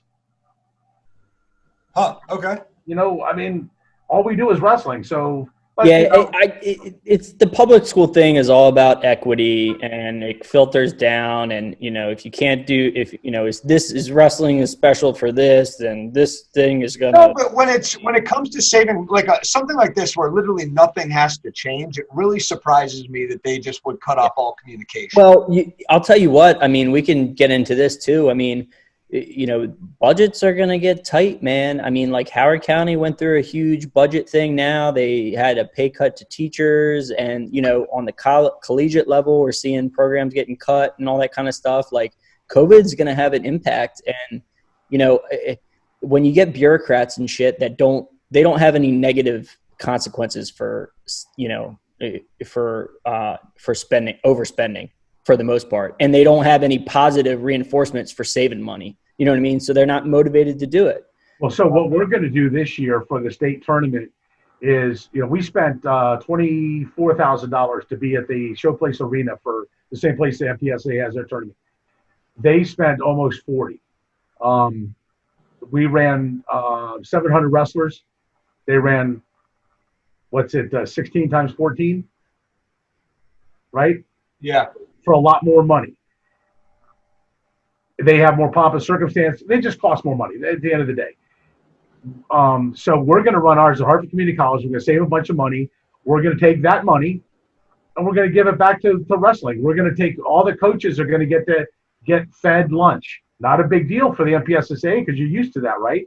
No, we don't get No, absolutely. Oh, well, when I was at Bel Air, we got fed. Hell, But when you walk in the building, they know they need to feed you. Well, they had all these. I remember Western Maryland College. They had all these bags lined up around the edge, the perimeter of the room. These brown bags that had like a sandwich, a bag of chips, some carrot sticks, and a can of Coke. No, that has been away for a while. I remember Toke talking about it. He was like, "Yeah, I heard there was a mythical hospitality room with like a bag of chips or something." But now, when Well, look, never said anything. When I ran the private school state tournament, the guys got breakfast and lunch because that's the way I felt like it should be done. We're not doing this to make money. We're doing this for wrestling and for the wrestling people to have a positive experience. Sure, trying to grow the sport. Right. And so we're going to save a bunch of money by going to a different venue, and we're going to take that money and we're going to give it back to our USA Wrestling coaches that are basically, if you're not coaching Howard County Vipers at the state tournament, if you're not a USA Wrestling member. Right. Yeah. So I'm going to feed you both days. We're going to feed you lunch and give you coffee in the morning. We're going to put that $6,000 we're saving back into feeding these guys and maybe doing a couple other things that we haven't quite figured out yet. Right. Now, so changing gears a little bit, come next spring, and it's just an observation on my end, it seems like numbers for a lot of the spring international style tournaments are down compared to when I was wrestling in high school. So we're talking that's a long layoff. I'm not saying it just happened last year or anything like that. What are some things that we can do to build up the numbers back again at those events? Stop wrestling folk style year round. That's one of the things. Encourage people to wrestle the Olympic styles. When you guys were wrestling, how many times did somebody come to you and say, when you wrestle freestyle, it's just take down, let them up. It's going to make you better on your feet, right? Well, there was no other folk style tournaments to go to when we were off season. But that's not true. Like Paul Joyce had a folk style tournament at Severna Park. But I mean, for the majority of them, I think like now you could almost wrestle. I mean, before COVID and shit, you could wrestle at a folk style tournament almost every weekend now. Like, as long as you travel. Whereas back then it was like, this is a folk style tournament. Okay. And you would go to Damascus for freestyle and, St. Joe and McDonough had theirs. And so I would say it was like still 75%, freestyle Greco. Well, okay. So here's what's talked about with female wrestling becoming an NCAA reality. Mm-hmm. It's going to be freestyle. Right. Where are the referees coming from?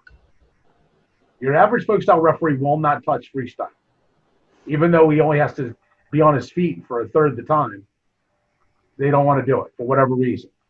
That's going to have to change at some point. Then, why would you take? It's like girls playing softball in high school, then making them play baseball in college. When the girls in high school have to start wrestling freestyle because that's what the federation says. Now, what are you going to do? Now you got a different set of coaches. Look, we need to get rid of folk style. Shoot, rip that off. We need to get rid of folk style. Folk style is in the way. It's not what the world does. Do you think? That'll never happen. You think we should move? Like, I mean, this is obviously. Change season, or start to incorporate more freestyle type things into folk style. I think that would be a great idea. There is a role and some sort of thing. Amplitude throws. What's that tournament in Ohio? A tournament of champions in Ohio? Yeah, tournament of champions. That's a modified folk style. Right. Which is a kind of like freestyle. The only thing is that we kind of have to get rid. If you were to take the folk style rules, modify them a little bit to be a little closer to freestyle, and then take procedurally, then take away the big throws. Right. That are permitted because not everybody has good maths. Not every people don't teach the how to fall properly or how to throw properly. So there is a way to to massage things to make it work out. It's just it's just going to be very difficult for folk style to go away, and that the Russians and the Iranians and the Greeks and the Italians and all that, they're not going to change the folk style. Right. So what do we do? We keep on being three style and something suffers. Oh, and I would not ever want to get rid of folk style. There's something about at the NCAA tournament where freestyle, I'm sure eventually I would get used to it, but going and watching that is in a folk style format. It just, that's something I couldn't imagine the world without. What would be interesting, and they do this with track where they have cross country, indoor track, and then outdoor track. The possibility of maybe high school starting to sponsor a spring sport being wrestling in the international styles. That would be outstanding. But as far as being anything that's in the works, not that I'm aware of. No, I'm just. But in order to how can we get more people involved in spring wrestling? I think that we have. Look, if you're serious about this sport, you're wrestling freestyle and Greco, or at least freestyle and folk style. If you're really, really serious, not to a man, but to the vast majority. Okay. You look at and the only way I can track that is if you look at the full athletes. Because if you're not a full athlete, if you're a high school kid, you're not buying a USA Wrestling card, period. If you're not wrestling freestyle and or Greco, you're not going to do it because there's no point in it. There's no reason for you, and you're not doing it just to support the Olympics. You don't care about it. Right. So the people that are full athletes in the high school, they're doing it so they can wrestle freestyle and or Greco. So I can look at that list of 1,000 people, and they're all I would say probably 3/4 of your state champions, private and public. Actually, all of your privates have USA full cards, and probably 3/4 of your publics. You think that many? Huh? You think that many do? Oh yeah. I just had to go through the list of 1,000 people. I had to go through the list the other day to find out who, because we're also sponsoring any full athlete that wants to go to Casey Camp's camp, the Hillbilly Hammer camp, or John Brooks's camp with the Penn State guys out at Hagerstown. If you're a full athlete, we're going to pay your fee. Okay, so I had to go through that whole list, right, break it down into something that these guys would work with, and I'm looking at all the private school kids I recognized because I haven't been out of it that long, and I mean they're just the high school kids, the better high school kids like Rivera, Gorglianis, I can't even remember. There was a truckload of public school kids that I was aware of, a lot of them were up this way, that have the full membership. Oh, I mean, I don't doubt it. It just seems like a high number to me, is all I'm saying. Well, now we're talking 1,000 people, and of those 1,000, probably 100 are out of high school, and probably 200 are in high school. So 800 are kids. I mean, 700 are not. There's a lot more kids wrestle freestyle and Greco than there are high school kids. Which is a good thing. In theory, that you're starting there, you're starting at the bottom, grow it there, and then hopefully, if you can get 80% of those kids to be full athletes by the time they are in high school, then you should have much higher numbers coming. And that's part of the reason that we shifted our focus from Fargo to Wisconsin, Fargo. Our membership, I just told you, we got 3,000 athlete members. Of those 3,000, about 400 are out of our high school age. That's 2,600 kids. Why am I putting 75% of my national team budget into, 15% of my membership? Right. I get you. It makes sense. I wouldn't have thought to do it, but I get the rationale. I think that's a good move. And hopefully, like I said, we need to support the people that are supporting us. A high school kid is not going to support USA Wrestling. A high school parent is not going to support USA Wrestling because there's nothing in it for them. They don't need it. There's no benefit. They don't get into Hammond versus Owings Mills dual meet for free. Right. USA Wrestling, MSWA event, you do. Yeah. Right. So you get in. So you give me $50 to be a USA Wrestling member as an adult. You're going to get back about $120 worth of, free admission to events. And the days of people come and say, "Oh, I'm a coach." Well, everybody's a coach. Yeah. So show me you're a coach. What do you have to show that says you're a coach? Right. Well, that's what. You say you got a card. A sweet coach's shirt. No, at C3, so that's one of the ideas we had at the CTW tournament last fall was, okay, like if you're a coach, you buy a coach's pass. It's actually more expensive than a spectator, but you get access to the floor. That nobody that gets a spectator ticket, everybody that gets one of those is upstairs. If you're on the gym floor, it's a coach's ticket. Yeah, and if you have a venue like that, it works well. Oh, it works great. Yeah. If it's more of a regular gym, you kind of got to like rope stuff off. But they do that at junior league events too. Yeah. Well, Watty, we've been going here for a couple of hours now. Just because I don't know how long winded you're going to be, do you mind if I ask you a couple of questions from the message board? Yeah, there's a few of them on here. So Casey Camp, friend of the show, he asked, what made Watty take on the position that he has? I think he's speaking to the MSWA chairman. Okay, so I did not want this job. Good biography. I didn't like the way, and a lot of people were with me. We didn't like the way that the organization was being run, and it was sort of set up to benefit one particular specific school. And so I spoke up about it after being urged by Haswell Franklin, the chairman for 26 years, because I had already gotten out of it. I was done. I was like, I can't. These guys don't want me around. I don't want to be part of a club that don't want me. So I was just too much of a rabble rouser. And I said, to hell with it. I don't need it. And I was actually at my beach house loading up a refrigerator with beer when I get a call from Haswell Franklin, and he says, he talks me into coming to a meeting. And I didn't want to go, but I went because you can't turn down Haswell. And I went to the meeting and I saw what they were doing. I saw this spreadsheet. I'm used to looking at spreadsheets and financial statements, and I'm like, this is set up to baffle, not inform. And I just said, I asked a couple questions. They told me I didn't have the right to ask a question. And I'm like, okay, I'm in. We're going to fight this thing. These guys are doing things that aren't right. And then we wound up having the lawsuit.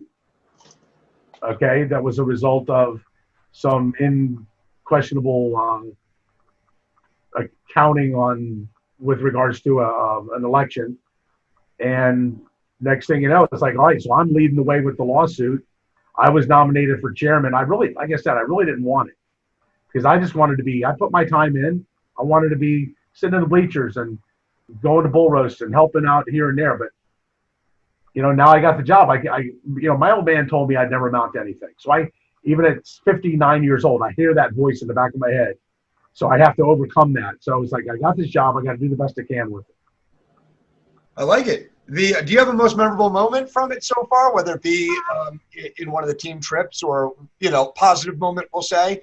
The most positive moment is just, going to Fargo a couple years ago and watching, more than anything, watching those girls. We got these girls that they just, I don't want to say they came out of nowhere, but they're groundbreaking. They're like leading the charge, and they're not to be held back. And it's not.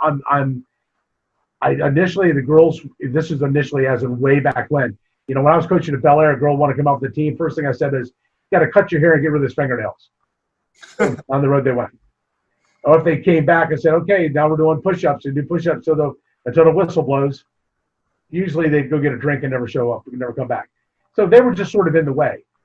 Now I have a totally different level of appreciation for them after the last, say, 5 or 6 years. And that's the one thing that I think we've done the best. And it's kind of the same thing goes with the kids. When you're a high school coach, you really don't have that much involvement with the juniors. And the juniors are so critical to get a good junior league kid that's coachable. Okay? I mean, you've seen it, Ryan. You get a good junior league kid that's coachable, that you can use to demonstrate moves, and that's a good role model. That's huge for a high school program. Why? So now I have a different level of appreciation for them. And the way we've developed our state tournament, taking it out of cow palaces. Okay, and even though the equestrian or the Showplace Arena is an equestrian place, we took it out of muddy, dirty, places, and we put it in a nice venue where people are comfortable. And grandparents can be comfortable sitting all day watching their kid wrestle.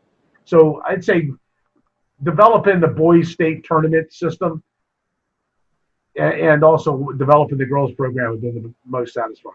Now, this isn't a question from the board. Casey Camp asked both of those, by the way. But about the girls' program, who are your coaches there for the Maryland team? And tell me a little bit about that, about just exclusively the female program. So the women's director is Dana Skotnicki. Her daughter is I want to say a world champion, but I might be wrong on that. She won something that was a very big deal for her age group, which was like 12 and under. Okay. And Dana's from Western PA, so she gets it on us, and she knows what's up, and she's dialed in with with what's going on there.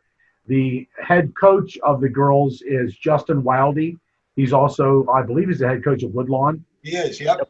And future guest on the show. He's coming on in a couple of weeks. Yeah, his son wrestles for Vipers too. He is tireless. He just goes with it. And, that's a difficult spot. You got a guy working with girls. The first thing you think of is, man, don't have any appropriate touching or anything that's going to cause us problems. And he and I don't know, I'm sure we touched on it early, but, man, he's just a solid citizen. He's just a good guy that takes care of business, always got a smile on his face, and the girls love him. Oh, and he's young and hungry, too. Yeah. So, I love, his eagerness and just he's everywhere, When everywhere all the time. Tournament, he's there. It was anywhere from high school nationals to Super 32. I see the dude there. He's a go-getter, man. That's a good guy to have, and hopefully he continues to grow that program into something special. But what's happened most recently that I think has just gave a huge shot in the arm to girls wrestling is that the Maryland Junior League, I don't know how you term this, I guess you say sponsored. They started to encourage bringing the girls in and having the girls be. I'm not sure how to characterize it properly, but they went from having like 1 or 2 girls 2 years ago to having like 50 last year. Wow, great. Kroll out of Middletown has been sort of leading the charge. They had events out there. They had like 30. They were having practices with 30, 40 girl onlys. 30, 40 girl only practices. Wow. I mean, they just blew a bunch of air into this balloon, and now it's really starting to swell. And now, of course, you got high school sponsoring, the MPSSAA and the MIAA. Are both doing Julianne Mocha became the first female national prep champion, actually the only national prep female champion this past year. She's a Bel Air kid, goes to John Carroll. Uh-huh. Now, on the other side, she wrestled 3 matches and filmed the 42nd. Yeah. To show you how good she is and how other states have not come as far as we have. Yeah, I saw Wyoming Seminary had a big team. They like crushed that division. Well, Wyoming Seminary also they have a building that was donated to them. It was an old bank. And if you would go on their website and you look at this bank, you're like, Wyoming Seminary's got a lot of money. All right. That's kind of like they got the McDonough, the McDonough bank account. They can develop this, develop that. And they're also in a neck of the woods. It's not high pollutant. They don't have, the acreage costs that we do. Yeah. But yeah, Wyoming Seminary, they got on this early. And they really got a good thing going. Yeah, I tell people it's the fastest growing sport in America is female wrestling. I don't know if it's true. No, it is true. I heard that in last August at the end USA Wrestling Leaders Conference in Denver. That was what we were told. They might have heard me say it and when I just made it up. But it just seems like that based on the eye test to me also. Read it on the internet. It's got to be true. It's percentage-wise, it was off the charts. It was like 1,200% increase. It's great. And, really looking forward to having Justin on here to talk about that program a little more. Back on the questions, the write-in questions, Christopher Pickett wrote in a couple of them. His first one was, what are your 1-year, 3-year, and 5-year goals for the MSWA? My 1-year goal is to not be chairman after this 1 year. I don't have a 3-year. I don't have a 5-year because I've been at this since 1988. Okay. Yeah. You're in transition phase. I want to do the best I can right now. 1 year ago, I would say we don't have the best people sort of there waiting in that could potentially be chairman. Now that's not the case. And there are a handful of people I think would do a great job. And to keep in mind, when I took this over, it was in a hostile environment.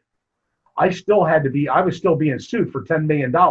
And I know people are tired of hearing about the lawsuit, but listen, I'm if you've been sued for $10 million, it doesn't just go away. The stink lasts forever. And the guys that sued me, they're not my friends and they're not going to be my friends. Understood. All right. So when I'm done, I'll help somebody else. I'm a really good Indian. I don't need to be the chief. Well, what do you think about grooming somebody, actually sticking around for a couple of years, but you're sort of co-chairman with somebody until they're prepared? You know that, well, like you said. I think that's essentially, co-chairman makes it sound like we both have equal say in everything. I feel like a chairman needs to be the chairman, but I would be a really good advisor. And it's okay to disagree. If you don't want to do things my way, I'll still help you out. Right. And being there to help avoid speed bumps. And, in effect, I had Craig Patterson, who is no longer part of our board, but helps run our state tournament. He was that guy. And then Mike and Matt Malinowski, they'd been around for so long. They knew the ins and the outs. But I never really had anybody that I could just link arms with and run. And it was right there with me. Haswell, he was chairman emeritus, but he had been out for probably 12 to 16 years at that point. Right. Because theoretically, LaValle should have been my assistant or my chairman emeritus. But that wasn't happening, not after a $10 million lawsuit. So I had nobody helping me, but I would not do that to somebody else. Somebody else wants to be chairman, I'll be right there with you, and I'll help you. Hell, I'll wash mats. I can wash a mean mat. I just don't need to have all this pressure. And, I don't really have too many problems. People aren't second guessing me. Anybody wants to know how much money we got? We got $150,000 in the investment account. We've got $46,000 in the operating budget. We're going to spend $25,000 or thereabouts this summer, 25 to 28 supporting full members going to big shows. What more do you want to know about our money? What's the rest of it going? The rest of it's going to sit there because we know we're going to have a hard time matching that. We need that money, assuming that we have Fargo and Wisconsin in place next year. Understood. Yeah. What is the plan for 2021? Any word yet? No. Nothing. Okay. Now, while we're talking, we were going the right direction until about a week ago. Gotcha. Okay. With all these parties and people not wearing masks and kids in Alabama having, let's see who can get COVID the fastest parties. What are you doing? Right. Now, let's talk about your successor a little bit. Throw a couple names out there who you think would fill the role really well. And you don't have to hit on everybody, but who are some people that you really think could do a good job fulfilling the responsibilities of chairman to MSWA? Well, first off, the first thing that pops in my head is Duran Bell. His son Enzo goes to Bullis, and Duran's a good. I mean, I think he's just an amazing guy. He's kind of got that military background where it's standard operating procedure, whereas I'm more fly by the seat of my pants. Mm-hmm. I think he would do a better job than me.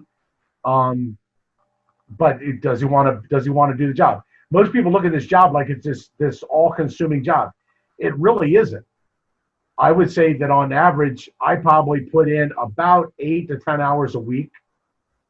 Okay, if you averaged it out. Now, there are some times during the season when it's more like 20, 25, but then there's times during the summer when there's nothing. Right. So it's always a little bit of something going on is what it amounts to. It's not this job. It's not like I'm being scrutinized. People aren't complaining. I'm sure there's some things going on in the background that I'm not aware of. Speaking, there aren't too many detractors out there, and it's not a bad position to be in as long as you're thinking big picture. You're trying to get along with everybody. Deep Creek to Ocean City, not just the private schools. Publics need to be a much bigger part of this because there are so many more public school wrestlers than there are private school wrestlers. Agreed. I think we finally changed that perception that the MSWA was a Baltimore, D.C. private school outfit.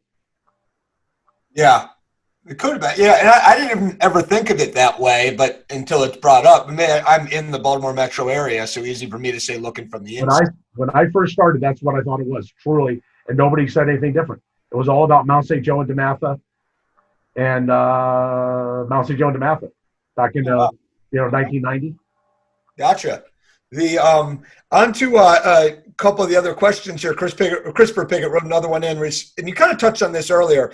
In the event that schools will not host tournaments, high school or junior league, at all next season, what is the MSWA prepared or preparing to do to support some competition? And you touched on it a little bit earlier, specifically with the MPSSAA high school division. You want to touch base in a little more detail about that? So I am aware of several facilities that we can rent. They're not ready for the place that I would really want to be, like the Dew Burns Arena, the 5th Regiment Armory. Dew Burns is a parking issue, I would take it? Parking, and it's set up for indoor soccer. Yeah. There's also a couple of ballroom. We could do things in ballrooms or convention centers. It's just going to be cost prohibitive. Uh-huh. And you got to wait until – so you said you can do outdoor events now. When do you think they'll allow indoor events in Maryland? I do not know. I'm not – you know what? Being on that task force really hasn't done anything for me. It doesn't – only thing it's done, I can tell you this one thing it has done. When the people from lacrosse, so lacrosse are kind of driving this whole task force, when they said that essentially after a match, they want a kid to take his uniform, his singlet off, put it in a bag, disinfect his headgear and his shoes, and go take a shower and get ready for his next match. And then go sit up in the bleachers with his coach and have, the 6 foot barrier. Yeah, as if tournaments don't drag on long enough as is, right? Well, and how many schools do you know that have operating showers? Right. Yeah. That's a good point. So it's just like I told him, I said, listen, you guys are looking at this like a lacrosse game where you show up at 11, you warm up, you start at 12, at 2 o'clock, you're done, you leave, you go home. Yeah. It doesn't work that way. They're day and a half long tournaments sometimes. It just isn't, we're not talking a dual meet. We're talking wrestling. We got to cover all the bases here. Yeah. I mean, do you think that's going to be an issue for the sport? I mean, like people that I talk to that aren't familiar with wrestling are basically like, oh, wrestling, like that is the most, COVID risky, sport out there. And I'm like there's 2 people wrestling, you know what I mean? It like basketball and football, you've got 20 people all up in each other. You know what I mean? They're not necessarily. You need to explain to them that we've been dealing with impetigo, ringworm, staph. We've been dealing with this stuff for 50 years. There's no sport better equipped to deal with this problem than wrestling. We've been dealing with it. Sure. It's just another thing to deal with. That's a good point. For sure. We got one more on here. It's from Steve Johnson. Actually, not the best question in the world. He asks, how many beers does Watty plan on drinking out in Utah? I'm not going to Utah because I don't want to waste the money. They don't need me. I expect that while they're out there, I could have anywhere from 12 to a number that I can't count aside. And Steve, it's Utah. It's a Mormon state. I think they only ship did it dry? They ship in a 12-pack a weekend and let all the non-Mormons, split a couple of them. I'll get the shotgun one. Right, yeah. Everybody gets Steve, hey, listen, let me tell you something. Steve is a good dude, and I think he is he's the funniest guy he knows. Okay. Gotcha. Well, is there anything else you want to touch base on the future of the MSWA? Maybe how somebody can get involved with the MSWA and what kind of help you guys need? So what we need is people. We just had an election, all right, for half of our board. Me and the board, we massaged the way that you're able to vote, to be able to vote online. You don't have to go anywhere. Who can vote? The last election, the election that actually started all the trouble, there's only 14 people eligible to vote. at last count, I think I had 68. We had changed it. So I want more people to be, you can't just have everybody vote because a lot of people don't know they don't pay attention to what's going on or who's who. So we have 68 people, every club got a vote, and everybody's involved with the sport, working tournaments, coaches, stuff like that. So we had 60 people to vote. We had 16 people vote. I mean, what if 68 people can vote, 16 did? I don't understand that. So when you're asked to vote, vote. It took you 5 minutes. I wasn't asked, was I? Do you have a USA card? No. Then you were not allowed to go.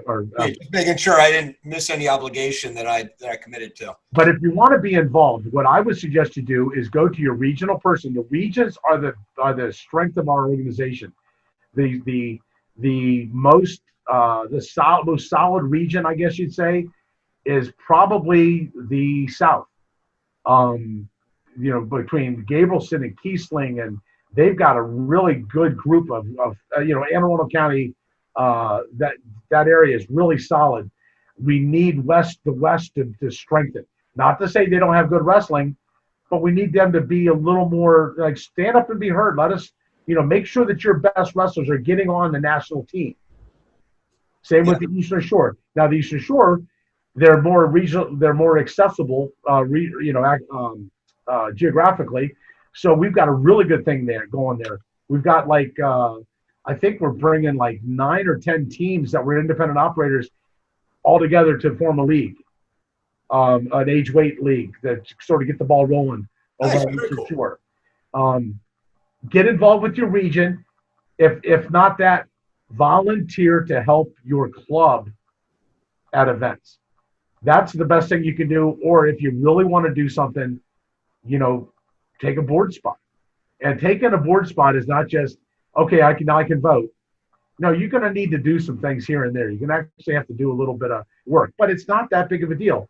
I would say if you're on the average board member, I polled our board, gives me about an hour a week all year round. Yeah, not much, right? It's not that hateful. Yeah, no, that's not too bad at all. So a whole lot less than you do if you're helping out the Vipers.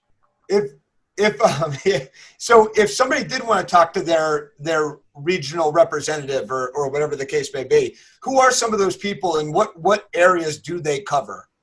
If you know. Okay, so first off, it's all on MarylandWrestling.org on who we are or about one of the other little things across the top, and it has a list of all the people. It is Ted Jackson does the Eastern Shore.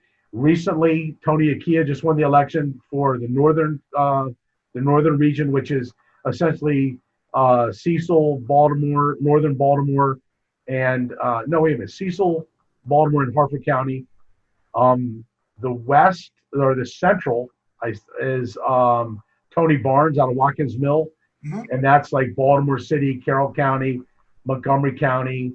The west is Steve Latchett, who's the head coach at St. James, Academy. Sure. And that's, like it says, everything Frederick West. And then down south is Jill Gabrielson. And that's Anne Arundel County, PG, and so on. And that's the best one? Well, I say the best one, when Jill can flip, she can. There's no surprise there, is all I'm saying. Jill Gabrielson she's on the ball with stuff. I'm telling you, if something needs done, she can get it done in a blink.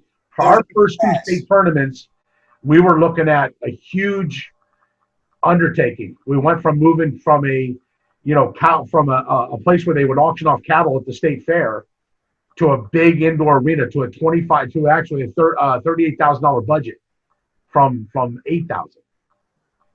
And if it wasn't for Jill, if it wasn't for the Marlboro Wrestling Club, the Bowie Wrestling Club, the Bowie Boys and Girls Club, the Wolfpack, the Rampage, all those guys down there, man, they were humongous. Then last year, Bobby Wirtz, who you guys really didn't come up in the conversation with Dan, with Ricker. Bobby Wirtz is the man for the Wolverine. Warhawks. Yep. Yeah. Bobby Wirtz is between Bobby and J.C. Porter. I think that's why the Warhawks are maybe a little more kinder, gentler, or a little more wrestler friendly.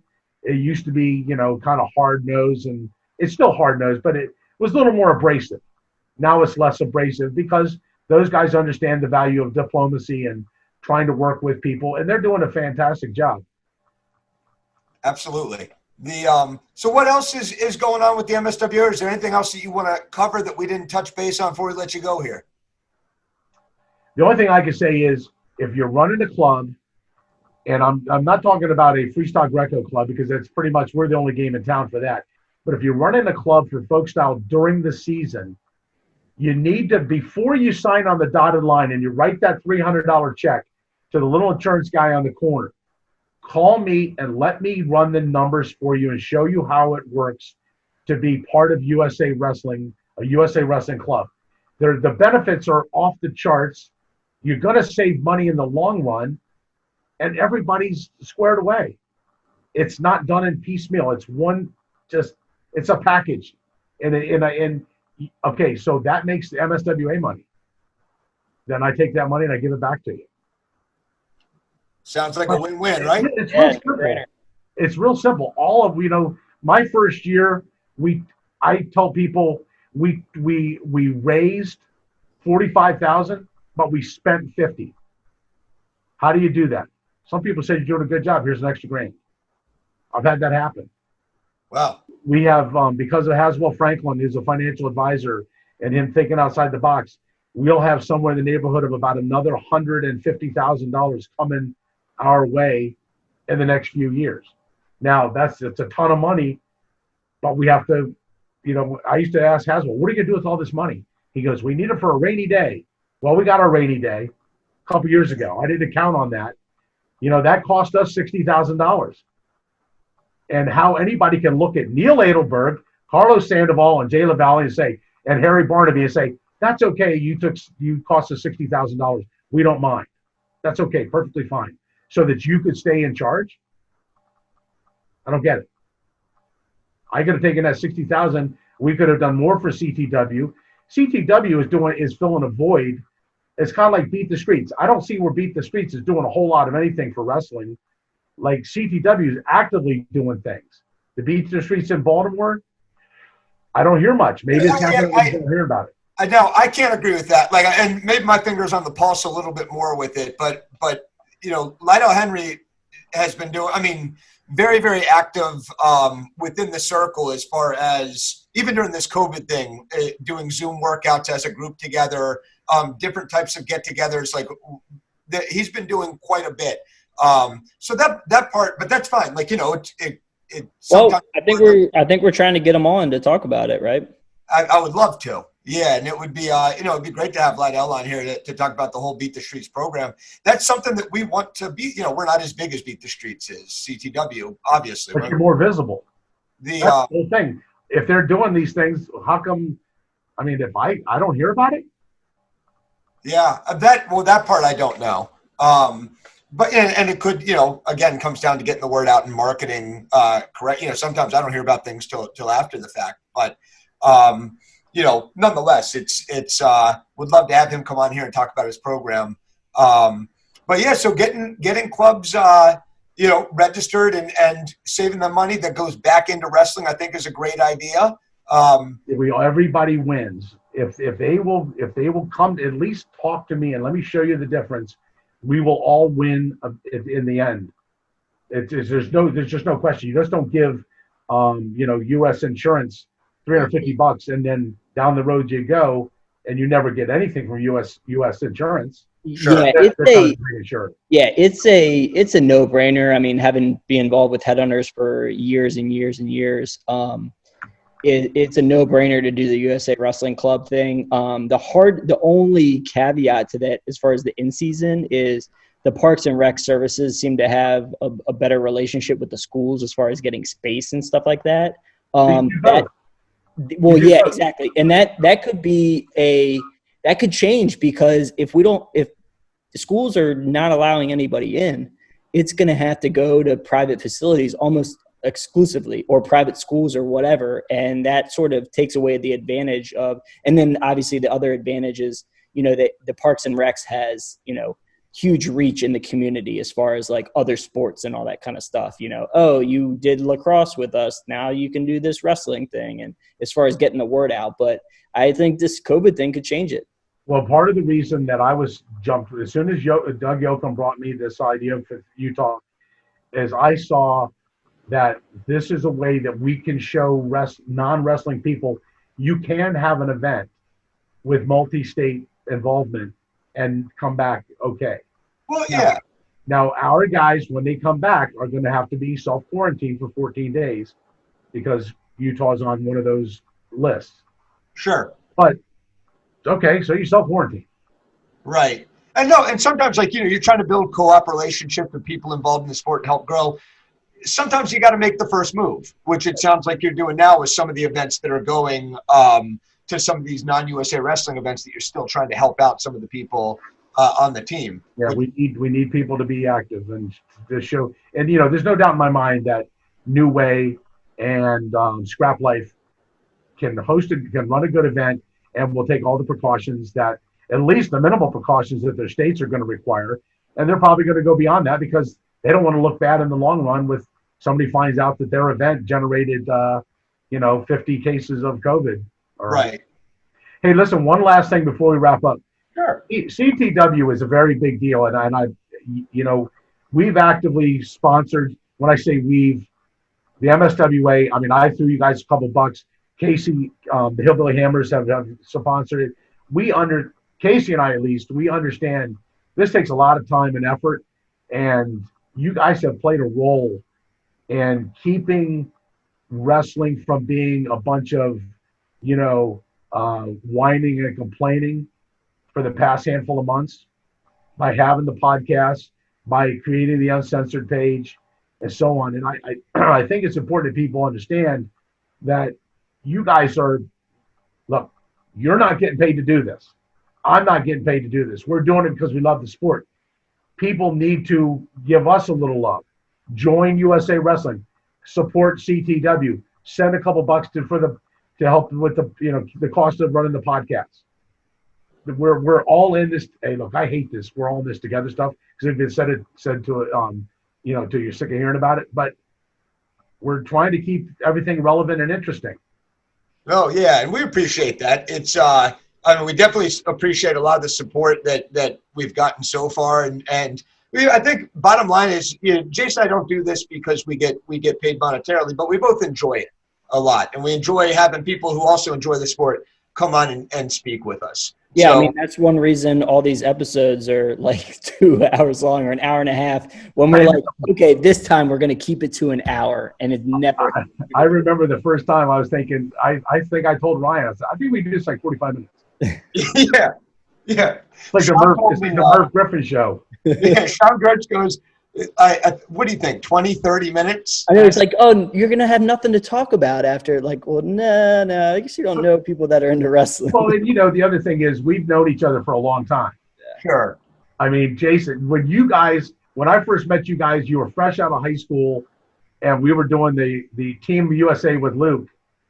And I was the old fart then, and you guys were young pups, and you're all full of piss and vinegar and spring-loaded chickens running around having a good time, and I'm like, not that you're having any problem, not that you cause any problems or anything, but I'm sitting. We probably were. And I'm ready to dive right in with you guys, but I'm like, geez, I could be their dads.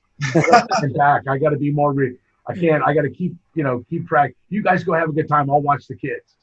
Yeah, no, good times we definitely had. And another great time here on the CTW podcast. Keith Watson, chairman of the MSWA. Watty, we really appreciate you coming on. Hopefully you can come and update us, every couple of months with what's going on with the MSWA and continue to grow the sport of wrestling here. Short form updates. Yeah, absolutely. We'll keep them under 2 hours. All the future ones we promise to be under 120 minutes from here on. 4th of July, guys. Peace, love, and happiness. Well, thank you guys very much. Jason, I appreciate it. Once again, as always, my friend. A lot of fun things on the horizon here. Doug McLean's coming from Dunbar. Justin Wildley, who's at Woodlawn, and also the women's coach. Mike Clemens is coming up. Casey Camp. Todd Martinick. A lot of people have talked about coming on here. We're going to do our best to get them out to you guys weekly. As we said before, for some reason we miss here and there, we apologize. We'll try to make it up for you guys and get a couple out next week if we can. Until next time, thank you for supporting Champions That Wrestle, and we'll see you soon.